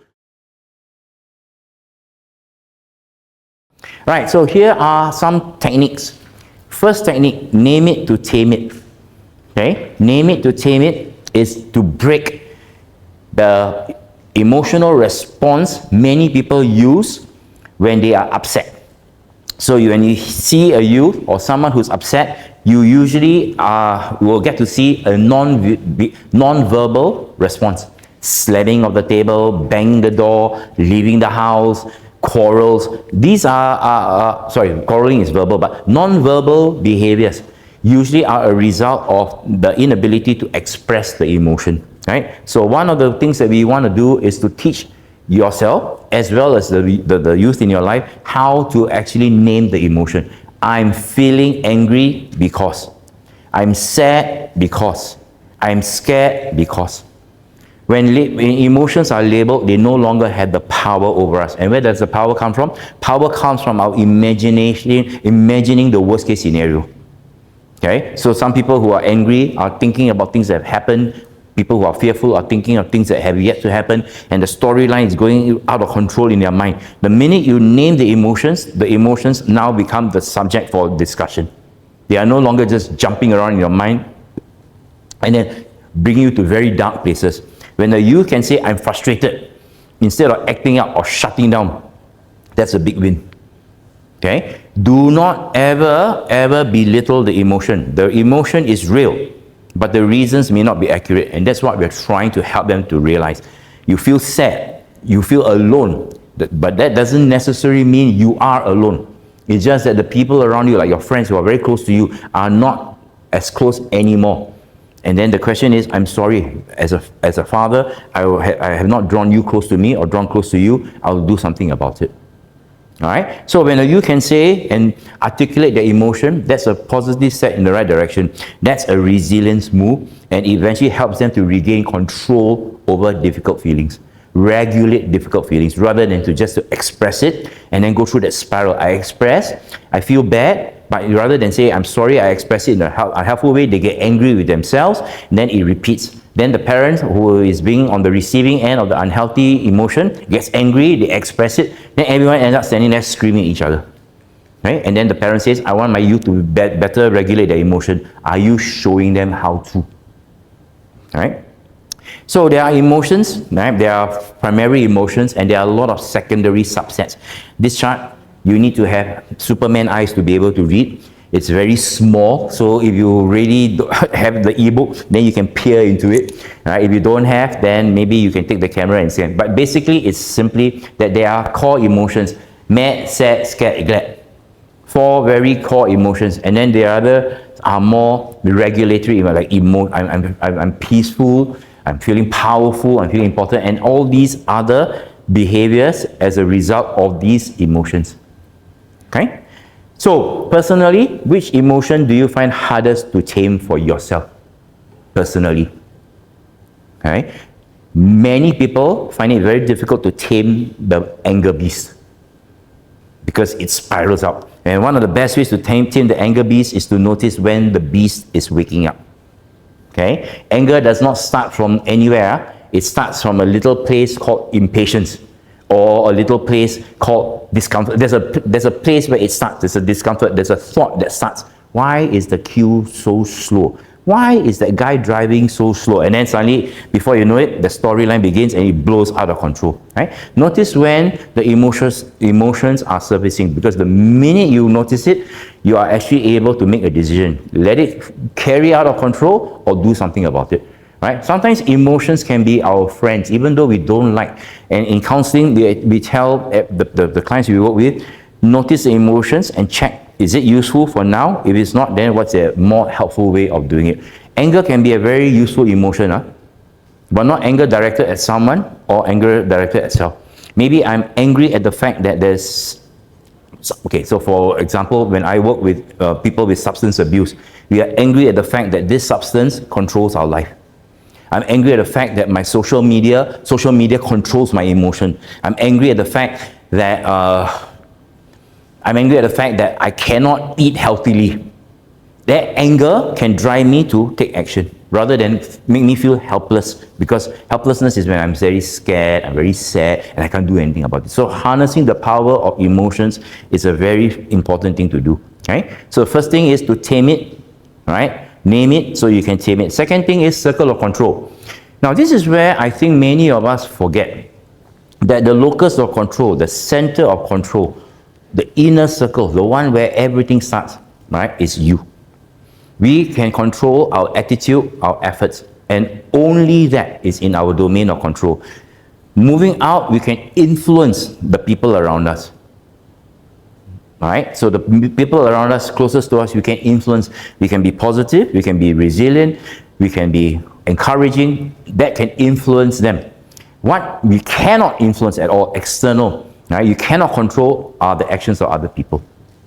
Right? And sometimes we mistake the belief that if I threaten you, I complain, I use all these manipulative emotional techniques, I can control your behavior, get you to do what I want. So a parent threatens the child, so they get the child to do what they want. An employer threatens the employee, so they get what they want. That in the long term is very unhealthy. Why? Because every time you turn around, they'll do opposite. Every time you're not there, they'll do whatever it is that they want rather than what it is that's important. So even if you think this is important enough, but your area or the way you express it is more controlling, more demeaning, more threatening, no one's going to do it. Right? So don't forget that the only thing you can control is yourself. So if I think it's useful for you to put in a few more hours of work so that you can complete your task on time or do better in exams, I know that the only thing I can control is myself, my attitude towards your studies. I may have to ask myself the question, perhaps he or she is struggling. Perhaps I'm not noticing the struggles. I'm just noticing number of hours you study equals results. Okay? And that doesn't work that way. Maybe you're having difficulty understanding certain topics. Maybe during exam days, you had a meltdown. The minute the paper opened up, you forget everything. Maybe you just don't feel good about life. Maybe you don't feel good about yourself. So I can control how I can provide the environment for you. What I can influence is to ask you questions like, do you need my help? Right? Is there anything I can do to help make this whole exam period a lot easier for you? Rather than come in and say, hey, you better study, you better put your work, go and sleep early. I take charge of your exam period, and then you end up being angry with me that everything that needs to be done is no longer being done. Okay? So I can influence by being that person that provides you with the resources and the help you need. All right? So eventually, looking at the results, I realize I can also influence how you feel about the results. You can have meaningful conversations. Are you happy with the results you got? Okay? If in an ideal situation, what kind of results would you like to get? So what do you think you can do differently, and how can I help you so the next time round you can do better? Okay? So imagine you can have such meaningful conversations at home with your teenager or your youth. Imagine how you can take this and translate it if you're a supervisor in the workplace and have such conversation with other youths. Remember, youth is not teenager, all the way to 35. With a young adult in your workplace, in their late 20s and 25, 26. Imagine having such meaningful, constructive conversations with them, right? So I think what we are trying to do is, if you want to be a person that can influence others, the question you have to ask yourself, do people enjoy talking to you? Do people enjoy listening to you? If you cannot put yes to both, then you're in trouble. Okay? You cannot, whatever you say is not going to be listened to. Okay? So I think what we can also do is to ask yourself, thinking of a recent challenging situation you face, what's the one thing you can control in that situation? Right? So for some of you at home, what was one difficult situation you faced with the youth in your life? For some of you here, what is difficult? And if you looked at that again on hindsight, rather than demanding the person do something that it pleases you, rather than doing something that you think is the right thing to do, okay? What do you think you could have done instead? How do you think you could have ended the situation better using the area of control as your own rather than the other person? Okay? So this is a little activity. Think of the situation and reflect back. Okay? What is your inner area of control? What could you have controlled? What could you have influenced? This part, you couldn't have controlled it. But imagine if you had practiced self-control, if you had a change in your perspective, and your influence was a positive one, how could things have turned out differently? Okay, and end goals aren't usually subject to just results. You're talking, I'm more interested in how could the relationship have been better? How could the person have felt better about themselves? How could that interaction turn out to be something that the person is more than willing to try to make the changes? They feel encouraged to do something different. Okay? So take a bit of time. So some of you who have not downloaded the ebook, please download the ebook so you can do all these exercises after today's session if you didn't have time to do the earlier exercises as well. Okay? Right, so moving on. Reframe. So first one was tame it. In order to tame it, you need to name it. Okay? Then the second one is understanding control. What is control and what is not control. The third one is to reframe. Now, reframing is a very important skill. It's not about being positive all the time. It is about expanding your perspective. In every situation we face in life, there's always more than one way of looking at things. Agreed? Let me put it this way. If you can only have two ways of looking at things, it may not even be enough. A person with a good perspective and ability to see things from multiple perspectives will usually see more than two ways. There will always be more than two ways to seeing something. There will be a third way. There will be a fourth way. Okay? So I usually challenge myself. If I see this situation or see this interaction or have a negative experience, I always ask myself, what is my initial reaction? So the initial reaction is your first way of seeing something, your default way of seeing something. Then the next thing I ask myself, is there another way to see it? Is there another perspective? Maybe the point of view of the other person. Now I have two perspectives. Then I ask myself, what is a third perspective? What could be another helpful way of seeing things? And usually, or sometimes I may not be able to think of a third way, but I force myself. I keep thinking and thinking. So what am I doing? I'm building that muscle of perspective taking. I'm expanding my perspective taking. Okay? So perhaps I may have had a very unhelpful interaction with a colleague. So the first perspective I have is my own. Second perspective is my colleague's. How did she see me? How was she feeling when I said these things to her? Maybe my third perspective is from another colleague who was observing everything. Or maybe my third perspective is my wife or my family's perspective when I go home and I tell them about my problem. Then I realize, hey, do I sound like a guy who goes home every day and complains about colleagues? Suddenly I realize, hey, do I come across as a whiner, a complainer to my children? Or maybe I'm complaining to my wife, but my children are all listening. What behavior am I modeling them? Right? Because remember, if I go home every day and tell them about the workplace, and imagine this guy is a secondary school kid or this guy is a university, he may have a very unhealthy opinion of workplace.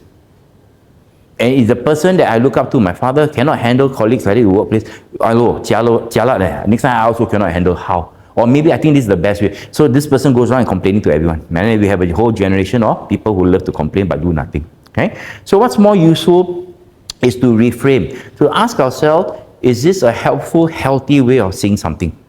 Okay? Resilience includes shifting perspective from threats to opportunity. What lesson can I learn? So instead of saying, I failed, I did badly, I only had 4 upon 10, you could change it by saying things like, wow, you got 4 upon 10. And that's something to celebrate. But let's not really celebrate all out yet. Let's see how we can move it up by 1 or 2. Okay? Rather than, oh my goodness, you 4 out of 10, you failed. How come you failed? Right? Reframing helps develop more flexible thinking. So one of the helpful ways of looking at things is, like I said before, don't view things in absolute terms. Failure or pass or failure. Look at it as feedback. What is the feedback telling me? What is the feedback? My son's response to me in terms of something I said is feedback, telling me how they feel about what I said. What can I learn from that? What can I learn? How can I modify the way I talk so that the feedback is more positive rather than negative? Okay. So when I keep thinking like this, okay, where is the area of control? It's still within myself. But if I turn it the other way and say, I think you should change the way you talk to me. You should change your attitude. I have taken the area of control from internal to influence, middle to external already. And that will always be unhealthy because the other person will be thinking, why don't you do the changes? Why don't you make the changes? So what do I hear very often when I work with families? They are always waiting for someone else to make changes. And in that context of a system, nothing changes if nothing changes. Right? So if everyone begins to think, I will only change if my dad change, I will only change if my mom change, I will only change if my son change, my daughter change, and everyone says, if they talk to me nicely, I'll talk back nicely. Everyone looks at it this way. If you look at the area of control, it's always external. But if someone took the first step and said to themselves, I will change the way I speak, I will influence and create a more conducive environment for us to have conversation, then my influence will impact. Then the other person will say, yeah, maybe I should change the way I respond. Maybe he's like that, means he's like that, but I will not be like him. Then the area of control comes back to, it shifts. Okay? So example, I'm not good at this. 2, I'm still learning. I'm still growing. I may not be perfect, but I've come so far. I messed up. Instead of I messed up, maybe what can I try to do differently next time? Okay? I think this is a very important skill, whereas we learn these skills in a context of a teenager, primary school kid, adult. I think we will always realize that there will always be room for improvement. But when we think in absolute terms, I really like that, then we don't have a growth mindset. Okay? We have a very fixed mindset. So asking questions to help you. Someone says things like, I always mess things up. Okay? Perhaps the refrain could be, how can you say that in a way that allows for growth? Okay? How can you see things differently instead of I always mess up? Is there another way of seeing things? Okay? Or I'm not good at this, so I'll never be good at anything. Okay? A reframe response is, what is one thing that can tell you that you've progressed? What have you learned from this experience? How have you grown as a result of this experience? Okay? So I think what we can learn how to do in terms of reframe is, you notice the 2 reframe prompts start with the word how and what. Okay? Rather than to make statements, ask a question, an open-ended question to get them to start thinking, what have you learned from this experience? Ignore the negative side of things. Right? I always mess up. Don't be so quick to jump in to rescue by saying, no, you don't always mess up. Everybody makes mistakes. So now you have given them your opinion. Instead of doing that, just simply pause and ask an open-ended question. Okay? Instead of how I always mess up, perhaps you can say something like, what have you learned from the experience? How would you do differently next time? So I ignore that bait that they put up to me to dwell on the negatives. I want to reframe it to the positive. Okay? No one believes in me, so why bother to try? Alright, so if you say something like this, no one believes in me, so why I bother? What do you think you can ask to help them to reframe? What kind of question that you can ask that starts with what or how? Alright, or to get them to start thinking not just about this, but to change the way they see the issue. Okay, so what's one small thing that you can believe in yourself, even if it's a little bit? What's one small thing that you learn about yourself? Okay? If no one sees it in you, even if no one else sees it, you do. What have you learned from the experience? Right? No one believes in me, so why try? It's a very common phrase articulated in very, very different ways by youth these days. No one believes in me. Alright, so that's a scary thing. Why? Because they're basically saying that there are people around them, close to them, that more often than not demonstrates disbelief. Right? Why you bother? I once had somebody tell me, I was nominated to do something, then I turned it down. Why bother? I'm not going to win anyway. Scary, Okay? An adult talks like that. Where did that seed, when was that seed planted? The seed of disbelief. The seed that I'm not good enough, I'm never good enough. Okay? Right. Any questions so far? I'm going to spend a bit of time summarizing what we've covered. And then what I will do after that is I'm going to invite Waifu to come in. We're going to do Q&A. All right, so I'm going to invite all those of you who are on Zoom to kind of prepare the questions you may have for us. And then those of you here, right, just feel free to ask. Waifu has also a list of questions that generally a lot of what we have discovered in our teaching, people do ask in terms of helping the youth move forward. Okay, so if you have questions, please get them ready. So summarize everything that we covered in the last 2 hours. Okay, so the first thing I want to help us really remember, resilience is not the same as endurance. Endurance is simply suffering in silence, pushing through the pain. Okay? Resilience is about bouncing back, learning, doing better, doing different next time. The resilience tree, once in a while, think about some of the things that you are doing in your life, using the tree as your reference. What is the evidence that you are doing well or coping well?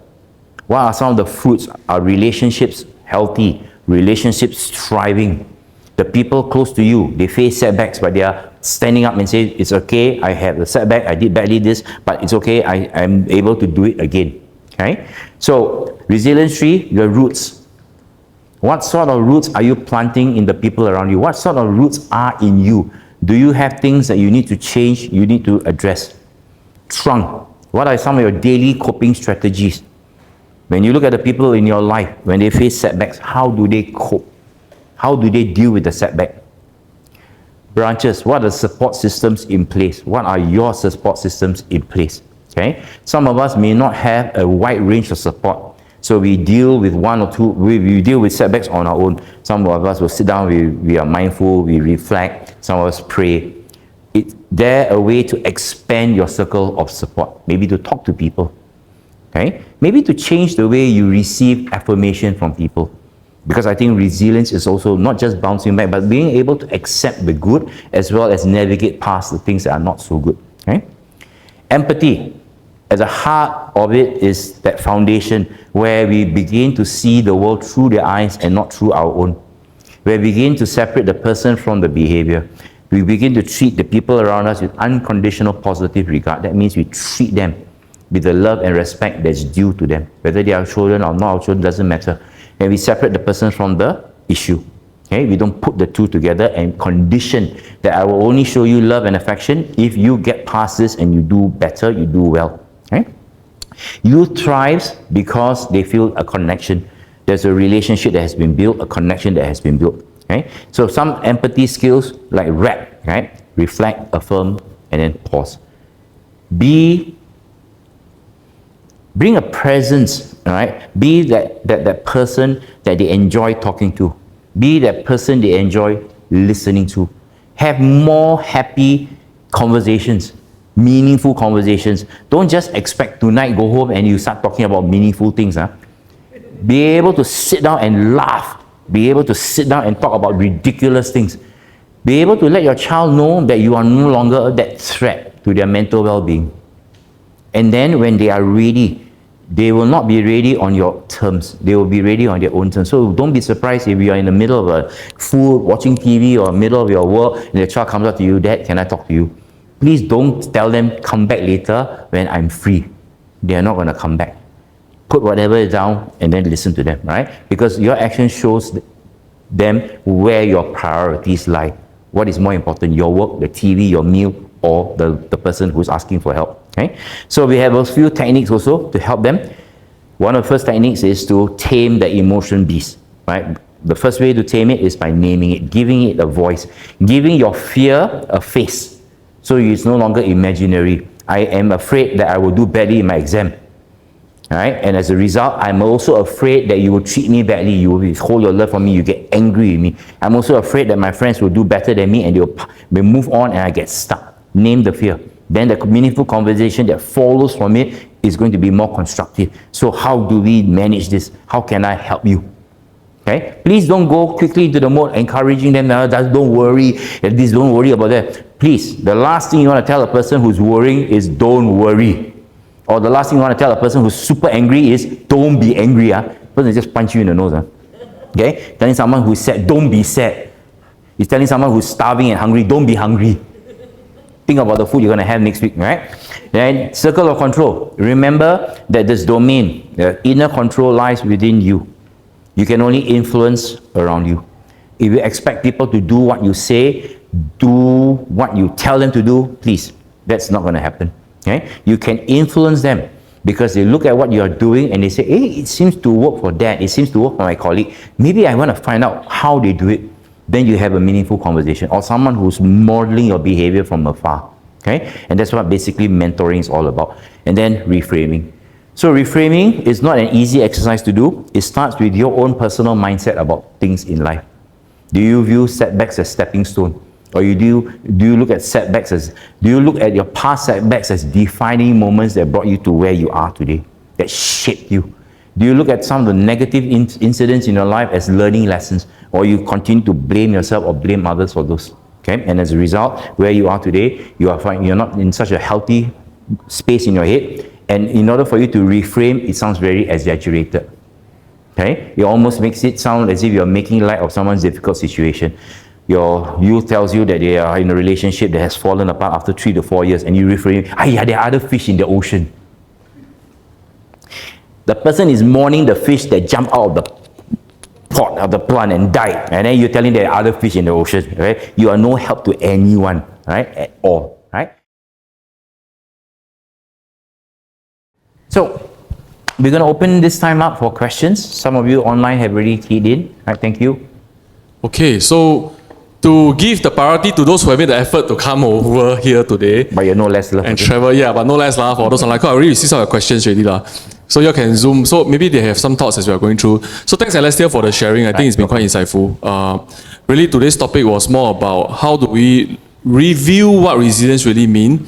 Not just about what we can do to get youth to become resilient, but rethinking what is resilient and how do we influence and play a part in building their resilience.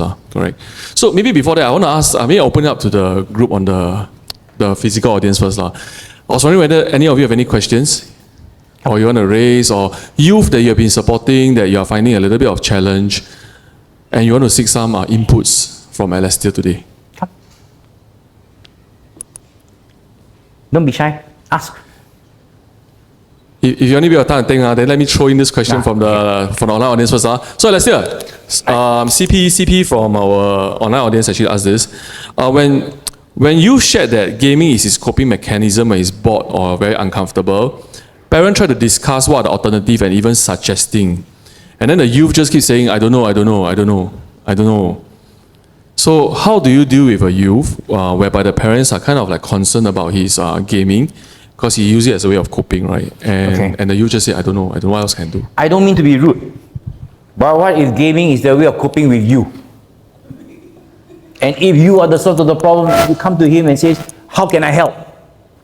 What if they don't have a relationship or a connection with you, like what we talked about? They are never going to open up. I have yet to meet a youth who says, I don't know and fully means I don't know here. I don't know has several ways of looking at it. The first way I look at it is, I know but I don't want to share with you, which is usually the truth. I know what I want, but I don't want to share with you. Second is, maybe I really don't know what I want. I'm so caught up in an emotional negative state that I really don't know. I just want to escape. I want to escape from the nagging. I want to escape from the control. I want to escape from my poor grades. I want to escape from the negative view I have of myself. Okay? And here you are telling them, I want to present to you a quick fix. Please do something about it. You're not going to have a conversation around what's that. Okay? And then the third thing is perhaps they've tried and they are really reached a point where they are extremely discouraged. So the thing is, I would encourage us to actually not just keep talking about the game. I joke, don't take me seriously. When children and youth were in Facebook, then the parents also came on Facebook. What did they do? They all left Facebook. They all went on Instagram. Then the family go on Instagram, and then they all block their account. So if you want to stop your child from gaming, maybe you should game with them. Maybe you should sit down and find out why gaming is so interesting to them. Rather than criticize the games they play, maybe find out a bit more. Sit down with them, play a game with them. Build that connection, have a conversation, laugh at each other. Maybe let your kid kick your butt and humiliate you while you're playing a game. So they realize, you're human after all. You suck at this game. I suck at life, but you cannot play game. I am good at this, you cannot be good at this. And then now we are both equal. And in that conversation, or rather when you're playing the game, have that realization. There's something in it that has got positive. They are not all games that are negative. Games teach resilience. In real life, maybe the people in real life don't teach them resilience. They go to the game, they learn resilience. They die, they bounce back, they lie. Then they think of ways to collaborate, to get people to come in. Use all these as conversational tools. And realize this. The reason why people escape into the virtual world is because the real world has no place for them. The real world has no value to them. Now, I am not against gaming per se. And many kids I work with in school usually ask them, what do you do in the future? I want to be a gamer. I want to be a professional developer. And I say, fantastic. Do you know what it takes to be a gamer? Professional developer? And then they realize how much discipline is required. And most of them say, it's okay, I think I better go back and study better, because I cannot make it. All right? So in order to have a meaningful dialogue, I would say be invited into their world. Play games with them and then see what happens from there. So thanks Alastair. This is also quite interesting perspective, because one of the things that we talk about working with you is always to kind of be a bit creative, right? Because the traditional things that we tend to want to do, they have been experiencing with all other adults. Then if you are someone who are very close to them, how can we do things a little bit differently? Right. And then help them see that, hey, actually this is not like all the others I know. This person is interested to be in my world. So can play with me. I tell you an interesting antidote, right? You know, I always have this view that during school time you shouldn't play games, and that gaming is bad. And I realize why. But in order for me to share why, I need to understand why and put my own bias aside. Okay? So when I had conversations with my own children, for example, and some of the teenagers I work with, it's not about the 1 or 2 hours you game. It's about the few hours before you game and the few hours after you game. So you may be thinking you're gaming for 1 hour, but you may be gaming for 5 hours. 1 hour really gaming, then your father or whoever asks you to stop, you stretch it out to 2 hours.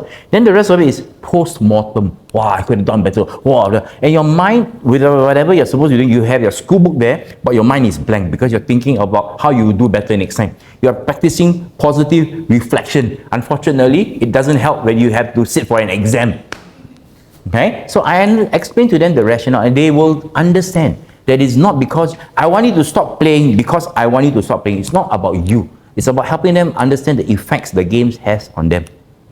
Okay, and I also ask you, what would you do one day if they earn enough money that they pay for the internet themselves? They set up the computer system themselves, and you say, my internet. You say, sorry, I'm paying for the internet. This computer system, $3,000, I spend my pocket money during holiday, I built myself, so you cannot take it away from me. What do you do then? What did they decide? Okay, so I rent the room from you, every month I pay you rental, $200. Then what are you going to do then? How? So remember, threats don't work, challenges don't work. Respect and build a healthy kind of relationship where you both trust each other, that will help. So Alastair, thanks for this. So I'm going to ask another question that I think is commonly asked, not just by parents, but also in my career as social worker have also been facing the same issue. That is school motivation.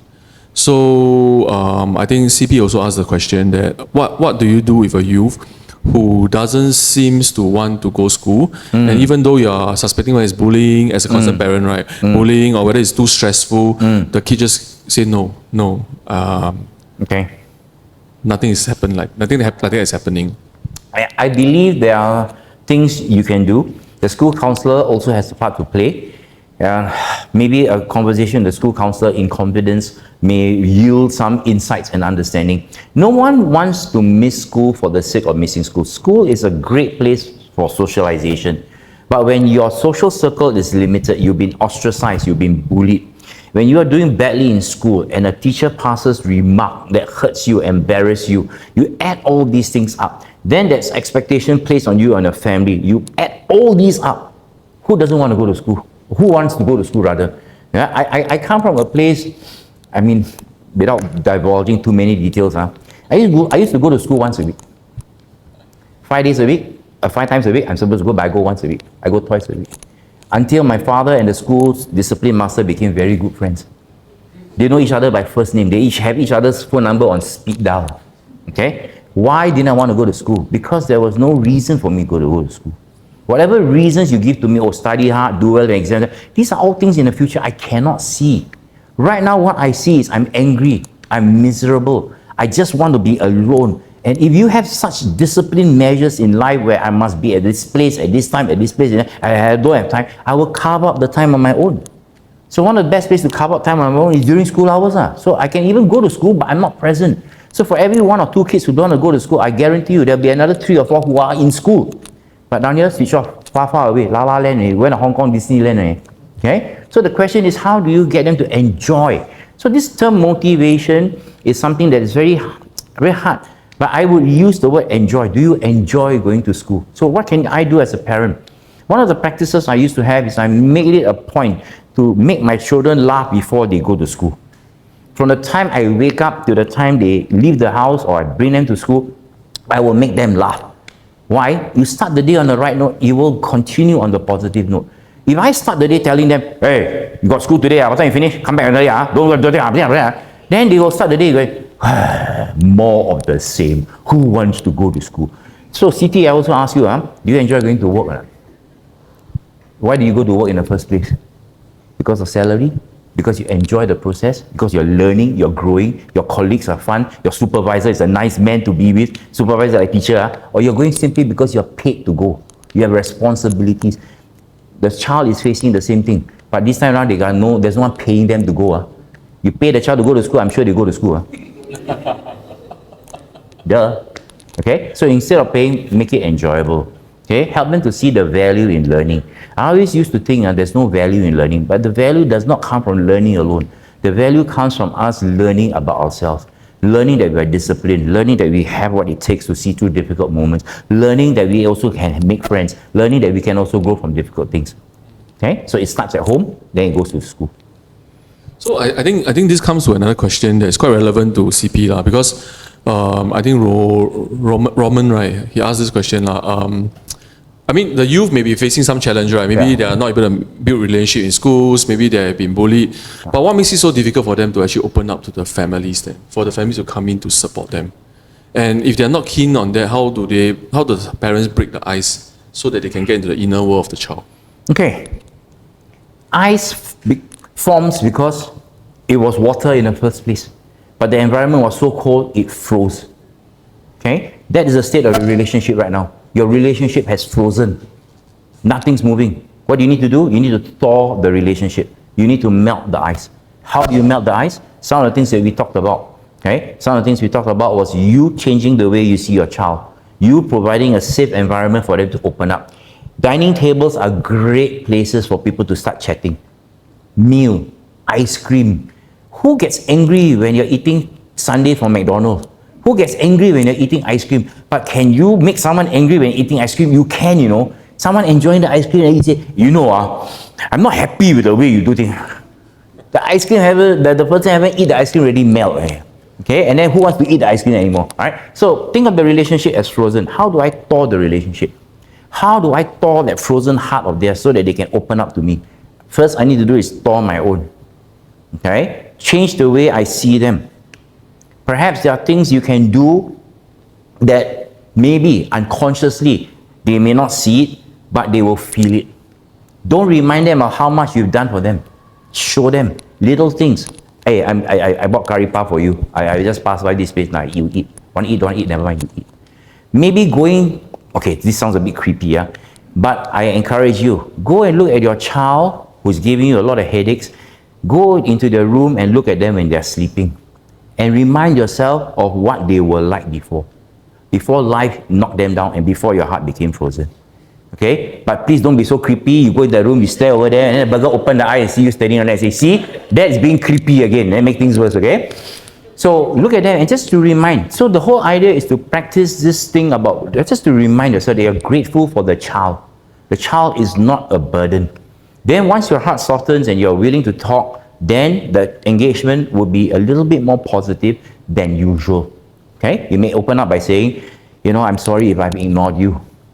I'm sorry if I've been really disregarding your feelings. I've always been telling you what to do. Okay? If you are willing, I'm willing to listen. I know it's hard for you right now, wherever you're facing, to go to school, and I can understand if you don't want to share with me. But how can I help? And then wait. Okay, don't be so quick to jump in to ask for answers. Don't be so quick to jump in to give solutions. Just pause and listen to them. So maybe, Alastair, before I jump in, because we also in the audience, we have some of the audience here who have been working with youth as crisis respondent. So I also want to talk a little bit about at a peer level, or if you're supporting someone as a mentor or befriender, not as a parent. I want to close this parenting part up first, because there's also I also have questions whereby the parent's relationship with the child is so estranged that they are no longer talking.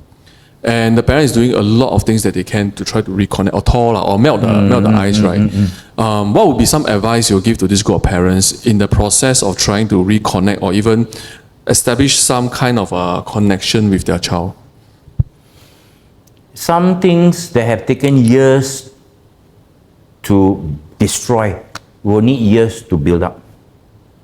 If you are already talking about someone who is in their 30s and 40s and they're no longer talking to their parents who are in their 60s and 70s, I'm not sure, whether there's a real, let me put it this way. There are many elderly who live alone because the relationship is estranged already. Okay? The elderly may now have changed, they're a little bit more soft, but the memories they have left behind still hurts. Right? Because remember, people forget what you say, people forget what you do, but people will never forget how you make them feel. And their feelings are now being expressed back to you. You make me feel miserable as growing up. Now I'm doing the same back to you. Okay? So one of the things I encourage many parents who have a strange relationship with their children to do is, number one, get a life of your own. Build a life of your own that is bring you to a good place. And then find ways to invite your child to come into your life as well. Don't force your way into theirs. Have a family activity, invite them to be part of the activity, and show to them that you are no longer the same person that used to make them fearful, that you're no longer the same person that always makes them angry. Invite them for a meal at a place of their choosing. Don't dictate, don't decide for them, right? Tell them, hey, I would love to see you for dinner. Where would you like to go? Don't naturally assume, hey, I'm having dinner at home, would you like to come? The answer will be no, I guarantee you. Or maybe if you have grandchildren, maybe just volunteer. Is there anything I can do? Why don't you guys have a date night? But remember, if you already created a negative perception of themselves, they have a negative perception of you when they're growing up. Heaven forbid they want their child to be influenced by you. So please don't climb mountain before you learn how to walk. So build the relationship first. Okay? Show them that you are no longer that same person. And for heaven's sake, when they come and talk to you, don't complain. Don't the first thing they do, you open your mind. Your mother, you haven't seen me for so long, and then they go like, oh my God, nothing's changed. You talk to me like that when I was a teenager. Now I'm a grown man with married children. I'm a successful career man. You're still talking to me the same thing. Don't you do anything else but complain? So I guess on the part of the parent is a challenging task as well, because the urge to want to reconnect, but at the same time there's a need to be able to hold that space and pace. Space and pace is a very good way of describing it. In your eagerness to reconnect, you may just start pushing all the wrong buttons. Okay? And you, as a parent, I would say you having a life, you being responsible. Remember, we are modeling behaviors our entire life. We're modeling resilience our entire life. Even in this situation, when your child is pushing you away, you are modeling resilience back to them, showing them how you're going to change and how you're going to bounce back from this setback. This relationship, negative relationship, is just another setback. You model resilience, they will respect you. You get a life, you got a hobby, you become more fun to be around, they will respect you. And then you'll be wondering, why my mother and father stopped bugging me already? Why they never call me 3 times a day to ask me to come home? What's wrong with them? Then they'll come back and visit you. There you go. And then when they come back and visit you, they open the door and you're laughing and joking and no longer grumbling at each other. Then we wonder, what is going on with these two jokers? What are they up to? Now they want to be involved in your life, right? So you don't have to work so hard. Okay? I hope that makes sense. Yeah. Yes, please. Hi, can I ask a question? So I work with youth, then some of the youth will come and talk to me and say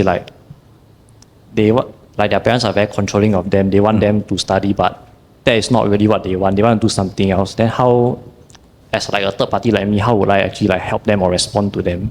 Open-ended questions. What would you like to do instead of study? Help them to explore. Remember, it's not about a one-size-fits-all approach.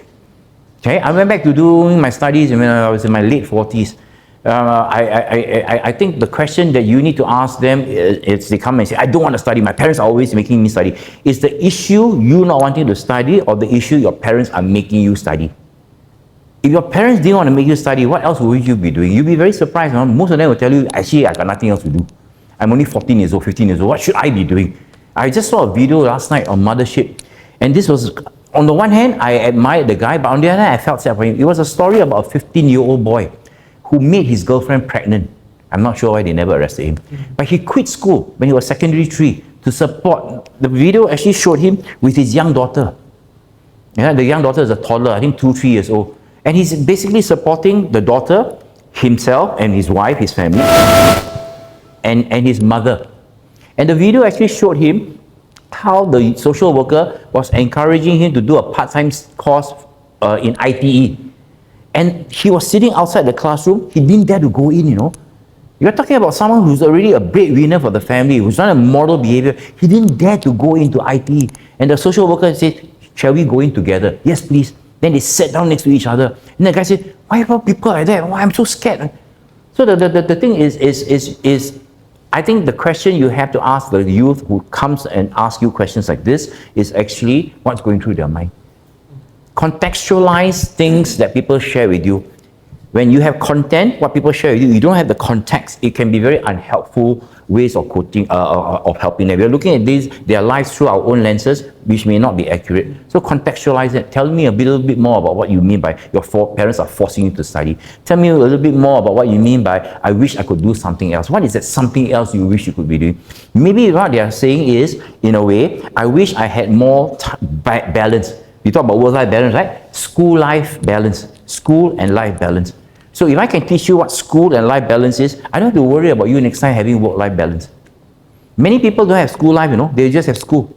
And then they try to find a way to have life. Then parents say, no, you have no life. Your life is only centered around school. They say, no, I have a life. Then they say, forget it. So if you give me either or, I choose life. I don't choose school.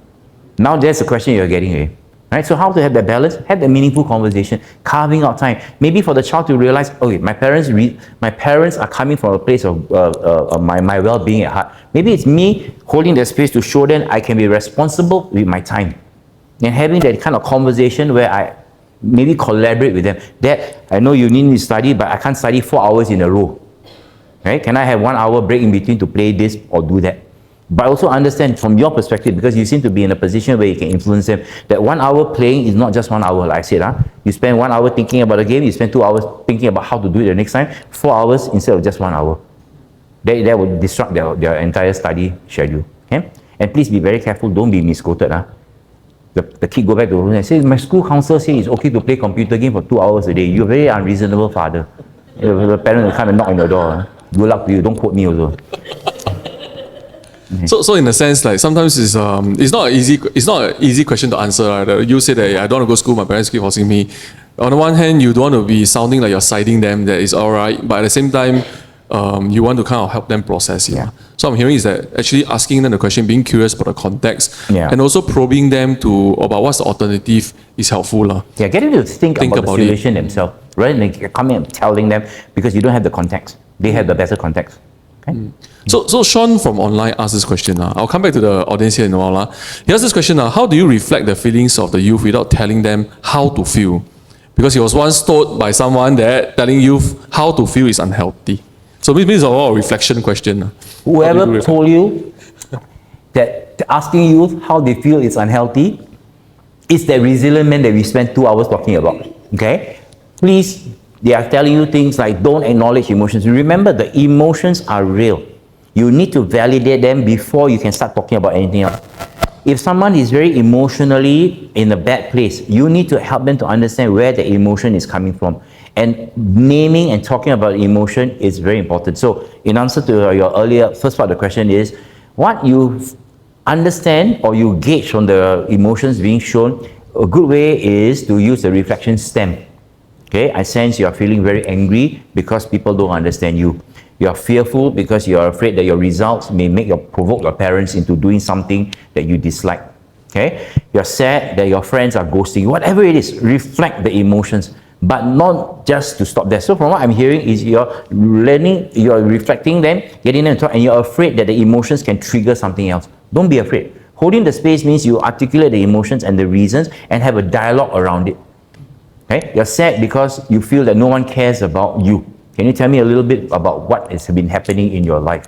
Then they share with you all the elements that's happening in your life. Then you listen out and then you ask another question. Were there times when you had the same situation but you felt differently? It didn't affect you.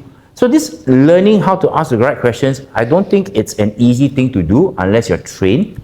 So one of the things that we try to teach in our para-counseling classes is to help someone through asking open-ended questions. So my tip to you is ask questions that start with what and start with how. What made you feel this way? How long has this been going on? What's changed in your life? How do you think you can deal with this in future?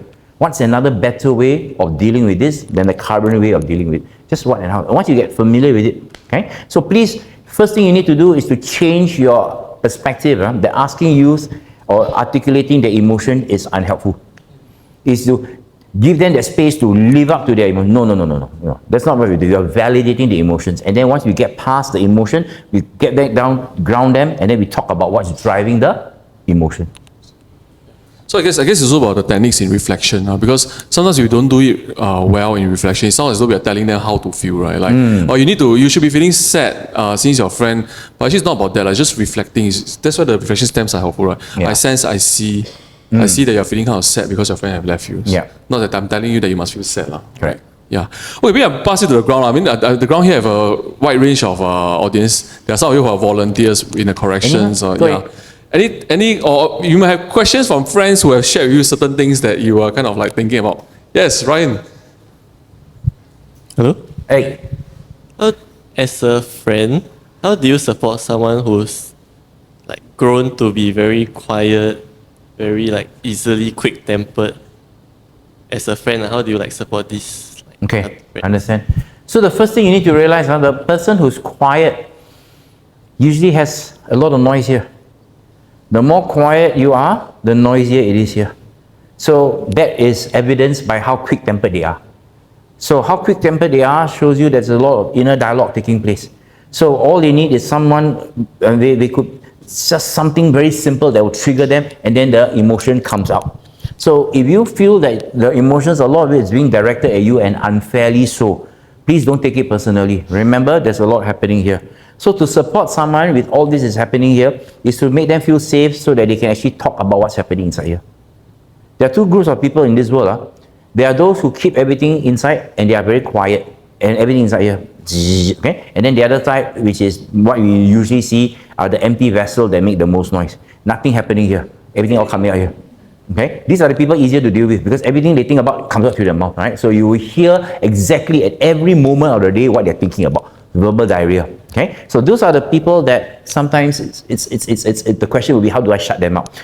But for yours is, how do I open them up? How do I help him to feel safe that he can share? Okay? So one of the things is to understand, to help the person understand that you're not here to provide solutions. You're here just to sit with them. So if you find it difficult to sit with someone and you are sitting there, he's quiet, and you are inside here noisy, okay, what do I talk to? How do I answer you? Ayo, I scared here. Then you are the one that's actually doing the same thing as he is, inner chatter. Instead of having a conversation here, you are talking here, you're talking here, then you have to do a bit of Yoda kind of Jedi trick to read each other's mind. Never happens nothing like that turns out well. Okay? So sit with them. Maybe have an invitation, ask an open-ended question. How's everything? Okay? Or maybe make an observation statement. I notice that you've been a little bit more withdrawn than usual. How can I help? Then invite them. All right? You already made an observation which helps them to understand that they are not alone. You are caring enough that you're paying attention to them. Now you make the invitation. How can I help? Is there something that you want to talk to me about? Then just leave it. That's it. So back to the same whole idea of the safety because sometimes people are quiet. It takes longer time to warm up and let them share the inner thoughts. You feel a bit unsafe. Yes. So then that whole, all the skills that I think Alastair just shared would be helpful, right? Like taking patience, pacing him, and also being not there to actually judge or even doing things together can also help. I realize a lot of meaningful conversations take place when we are not sitting there intentionally trying to talk about it. It seems more forced. Imagine I ask you, hey, come, sit down, I'll talk to you. You'll be on guard, or I text you, hey, later you come home, I want to talk to you about some of the things that's happening in your life. The next 3 hours you'll be shivering, oh my God, I think I better don't come home. I come home at night when he's sleeping. That's not how meaningful conversation can take place. And hey, you want to watch a movie? Then after that, watch a movie, hey, you want to grab a bite? Then after that, sit down there. So how was the movie? So what you're trying to do is, like I said earlier, creating a relationship where the person feels safe. Don't use the activity as a gimmick or as a technique to pry. You know that movie, you saw what happened to the guy who kept quiet? He had depression. Wow, you keep quiet like that? I think you saw the movie, then the file, you say, next time you go to movie, go yourself, okay? Don't come and drag me along and kind of bohong me. Right? So I think we need to be a bit more honest about things. Okay? And less manipulative. Okay? Maybe at this point, I was just checking with the online crowd as well as the live crowd. Any other questions you have? Because I can take this opportunity to ask, or you may be supporting someone around you, and the person will share with you that they are quite stuck with certain relationship. Perhaps helping them make sense of it through this dialogue will be helpful. Yuna, yes. Hi. Thank you very much for being here and then addressing our You're welcome. queries. Okay, so the thing is about reframing. Because it somehow or rather, I wouldn't say that it is all positive. Like, it's actually asking the right question, but sometimes I do fall into the trap of sounding very positive about all of things. So how do we actually, in reframing, find that balance so that the positivity doesn't become like toxic positivity? I understand. Unhelpful positivity, yeah? Okay. So if we understand the concept of reframing, it doesn't necessarily mean that we are the ones doing the reframing. So when you are doing the reframing, it could mean you could end up in a place where you're telling the person it's not okay to feel sad. It's better to feel happy. It's better to think of the positives rather than negatives. So reframing as a concept is to invite someone to come to that other alternative conclusion. So for example, if I have someone who says, I don't think I'll be able to find someone else. I've been with her for so long, and after 5 years, she just left me for another guy, just like that. Okay, I'm so useless.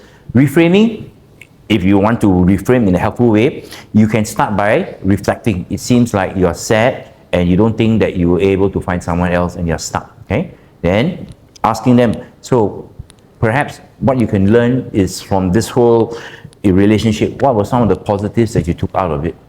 What were some of the unhelpful things that you guys did that, you know, caused this thing to didn't work out? So as you see, when we talk about positives, negatives, we are weighing the problem, we're helping them reframe it on their own. So we can end up by saying, wow, so in future, if you were to be in another relationship, how would you do things differently? And the minute they tell you how they do things differently, they would have reframed again, right? So what we are doing is not intentionally casting things in a different light. We're trying to shift their perspective inside here so that they are not looking at this thing like that, and they're beginning to expand the possibility to reframe it. I think this is an interesting concept, because I think even practitioners fall prey to it, right? Because whenever we hear something like things that we say, hey, this is not a very helpful thought, the urge to actually correct it is there, and we start to push the reframing to help them see the other light. Stop it. Yeah. Stop it. But I guess what I'm hearing you say is that sometimes reframing requires us to actually explore and understand a little bit more, and then from there draw out kind of like things that they are saying that Right. helps them rethink about their position. Helps them to see the position, the whole situation from a different perspective.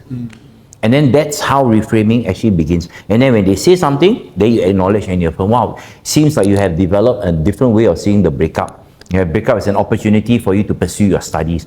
You see the breakup as an opportunity for you to develop your career in a more positive manner, because what your girlfriend said in the past, that you didn't seem to be you weren't ambitious enough for her, for example. Right? And it sounds like this is a great time for you to pursue your postgraduate diploma or to pursue another line of that. Wow, seems like you have really taken this learning difficult period, this emotionally draining situation, and looked at it from a different perspective. So all you have to do is remember, we are facilitating. We are giving them the opportunity to demonstrate resilience. Okay, we're not telling them how to be resilient, but actually showing them. Okay. It's just a crazy thought, because in our audience we have very youthful people here.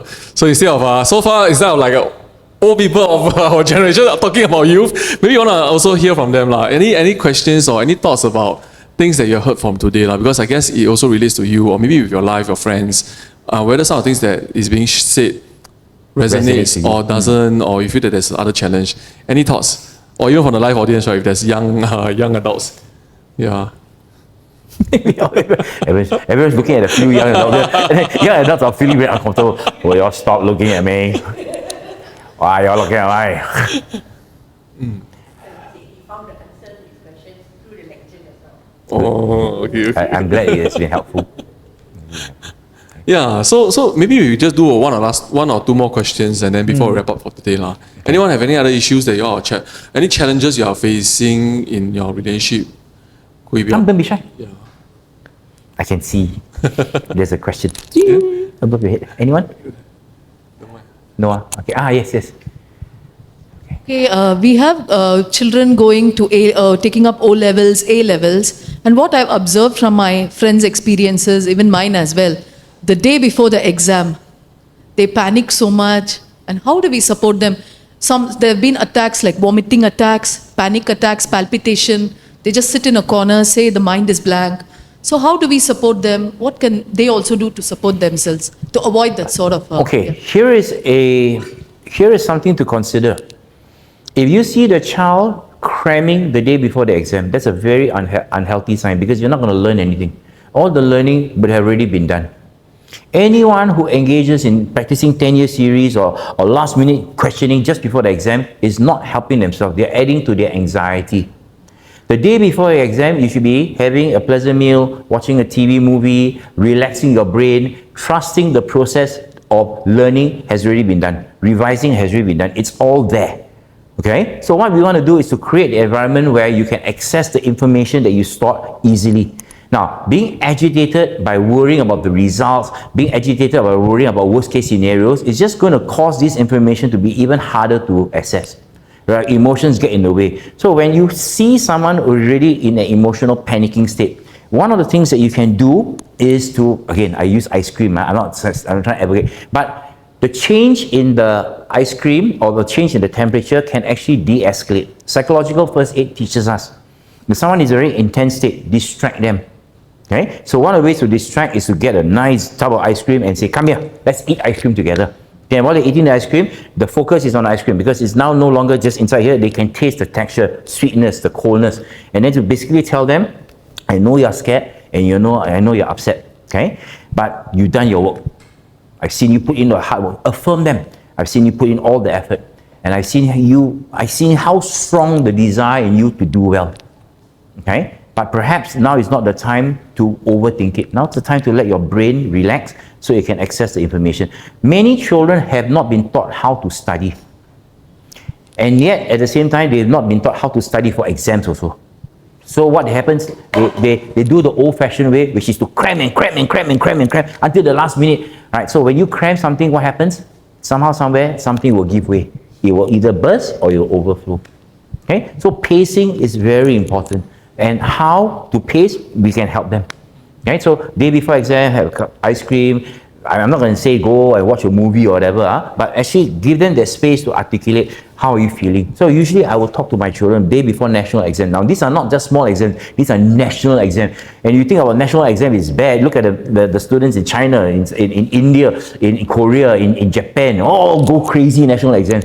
Why? And then they say, oh, all traffic stop, aeroplane all stop flying. We're adding to the anxiety. We're telling these people this is life defining, this is do or die. You do the... No, it's not. I do badly this year, I do again next year lah. What's the problem? My world is not going to come to an end. But when we give them the impression it's do or die as a parent, we are adding to their anxiety. But we also don't say, pass lah, fail lah. And then the guy say, okay lah, you don't care, I also don't care. That's also not helpful. Right? What we want to do is to give the context appropriate seriousness, but at the same time telling them, it's okay. Okay? You are more important to me than any exam. Maybe this is something you or the parent needs to learn how to say. You are more important to me than any exam. Your grades does not matter. The color of your eyes does. The smile on your face matters more to me than the piece of paper. Okay? You as a person and how happy you are in life matters more to me than any certificate in the world that I can hang on the wall. Okay? And I don't care about your cousin, I don't care about your brother, I don't care about everyone around us, how well they do, they're going to be doctor, lawyer, doesn't matter. All that matters to me is that you've done your best and you're learning from the experience. And I love you for it, that's it. Okay? It's kind of like, it could be hard, right? Especially if the parents really have pressure. Wow, this guy don't study, now then you kind of last minute. But what you're saying is that even if you have those impressions, you need to suspend it. At this kind of moment is where if you give them that support. Love and support. The love. It actually takes them away from the anxiety. Yeah. Okay. Yeah. Okay, maybe do one last question from anyone. Maybe it could be an online audience or a live audience. Okay. Before we wrap this conversation out, because I also know that it's 15 more minutes to 1. Thanks for sitting through 3 hours with us. Yeah, man, all of you deserve a medal. Anyone have a last burning question? All right. Oh, okay. Oh, yeah, come.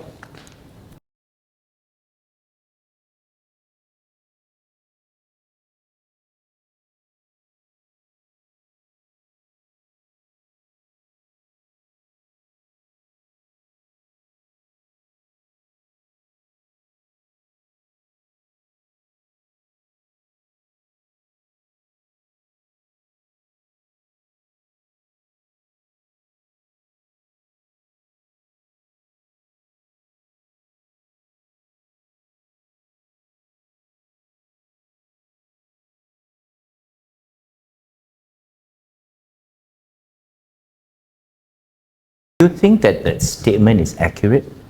You're in a better position than me. Okay, you've seen how your son is like, and you know what his personality is like, and some of the characteristics and displays. Okay, do you think he is lonely in your own opinion? Do you think that you and the loved ones around him spend enough time with him that he feels engaged?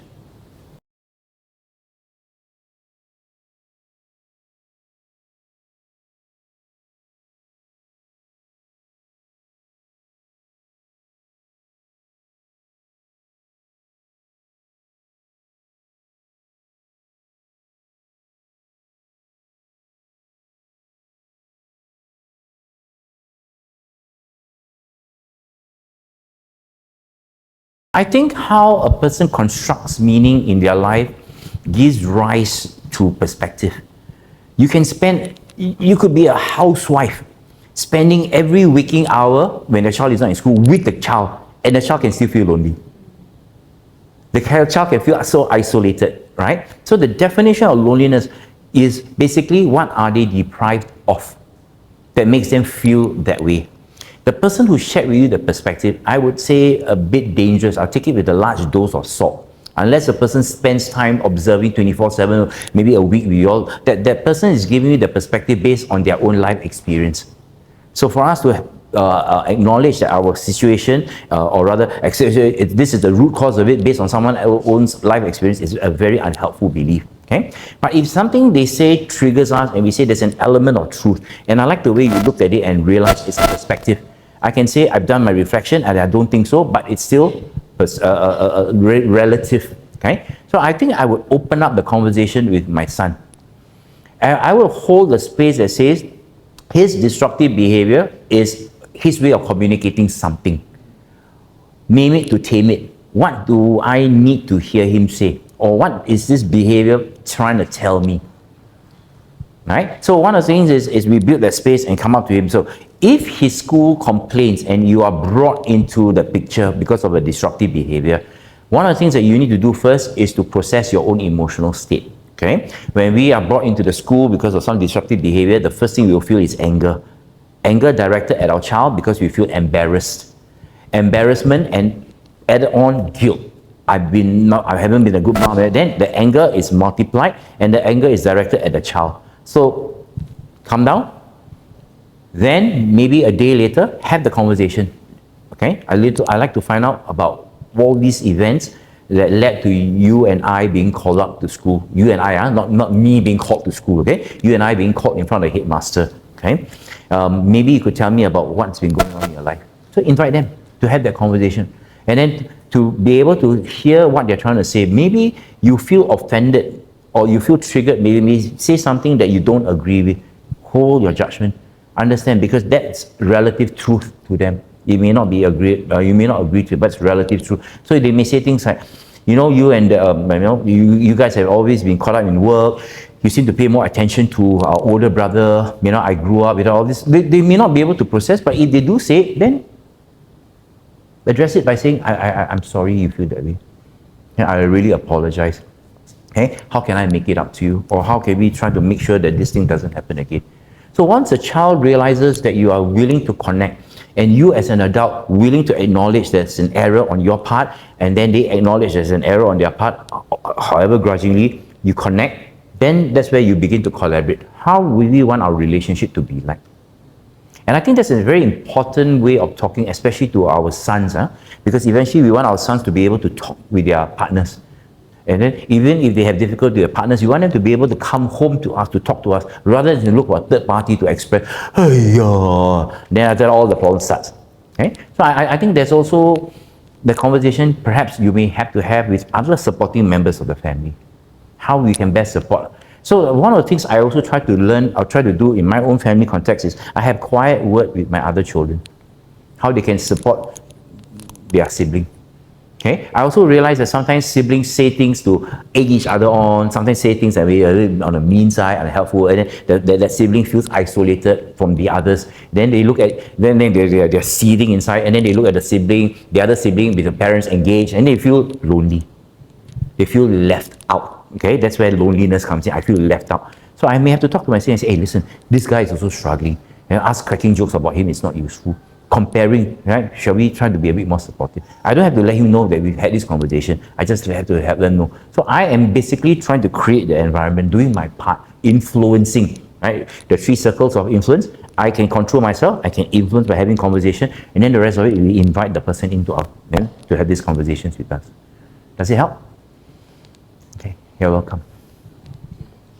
So thanks for that, Alastair. So I hear quite a lot of points from that point actually. It's about separating. I think you brought this idea of separating the behavior from the person, right? So when certain things happen, the child is demonstrating certain behaviors. The first thing to do is to separate that behavior from him as a person, right? Understand what the behavior is trying to tell you. And then start to reconnect with the inner world of that person, what he's trying to go through. But also here you talk about this new thing, I don't think we covered today, which is sometimes working with youth doesn't mean it's all on you.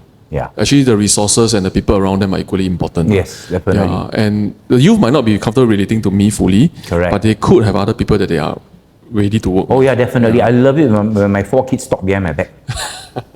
I love it. Yesterday I just discovered something about one of them having a relation, developing relation, and I found out that the other siblings know about it. I'm the only one that don't know. My wife and myself, we are completely in the dark. We suspect that she's seeing somebody, but the rest, yeah, I know who he is. I say, what do you mean you know? Why? I know him. What do you mean you know him? She told me about him. What do you mean she told you about him? Yeah, I found out long ago. What do you mean found out long ago? How long ago? Then I look at my wife, I look at me, say, wow, we are always the last to know, which is a great thing. Because the resources are available, we may not be always in the best position for them to talk to. Yeah, and we acknowledge that, and we don't feel resentful. That's very important. Okay? Yeah, so thanks, Alastair. So I think at this point, I'll wrap up the dialogue. Thanks, Alastair, for the sharing. Welcome. Maybe we give Alastair a round of applause for the time and things. Thank you. So I also want to thank everybody here for staying through with us for these 2 hours. So maybe before I wrap up, right, let me just go to the slide one more time. Yeah. And move down. Yeah, okay. So this will be the end of today's dialogue. Really what we are doing this is the first time we're actually doing this kind of hybrid model. And we are hoping that maybe some of these resources, instead of just doing one off, we can actually reuse it to impact more people out there in the community. So do let us know if you have any feedback on how we can improve the sessions. We don't have is this an evaluation code? Nah, this is a social media code. But we don't have an evaluation code at the moment, so we didn't do it today. So you can just share with us, just drop us a text, drop us to any of our admin colleague, and let us know how they all feel about it and whether there are things that can be helpful. For those who have asked me, right, whether this is going to be made live, yes, it's going to be, but not immediately after. We will likely do some edits to make it a bit clearer for the people who are not in the context of today. So once it's up, we will share a broadcast to everybody. Feel free to share with people around you if you find it's going to be helpful for them. Yeah, and with this, once again, thank you, Alastair. Thank you very much. Thanks, everybody.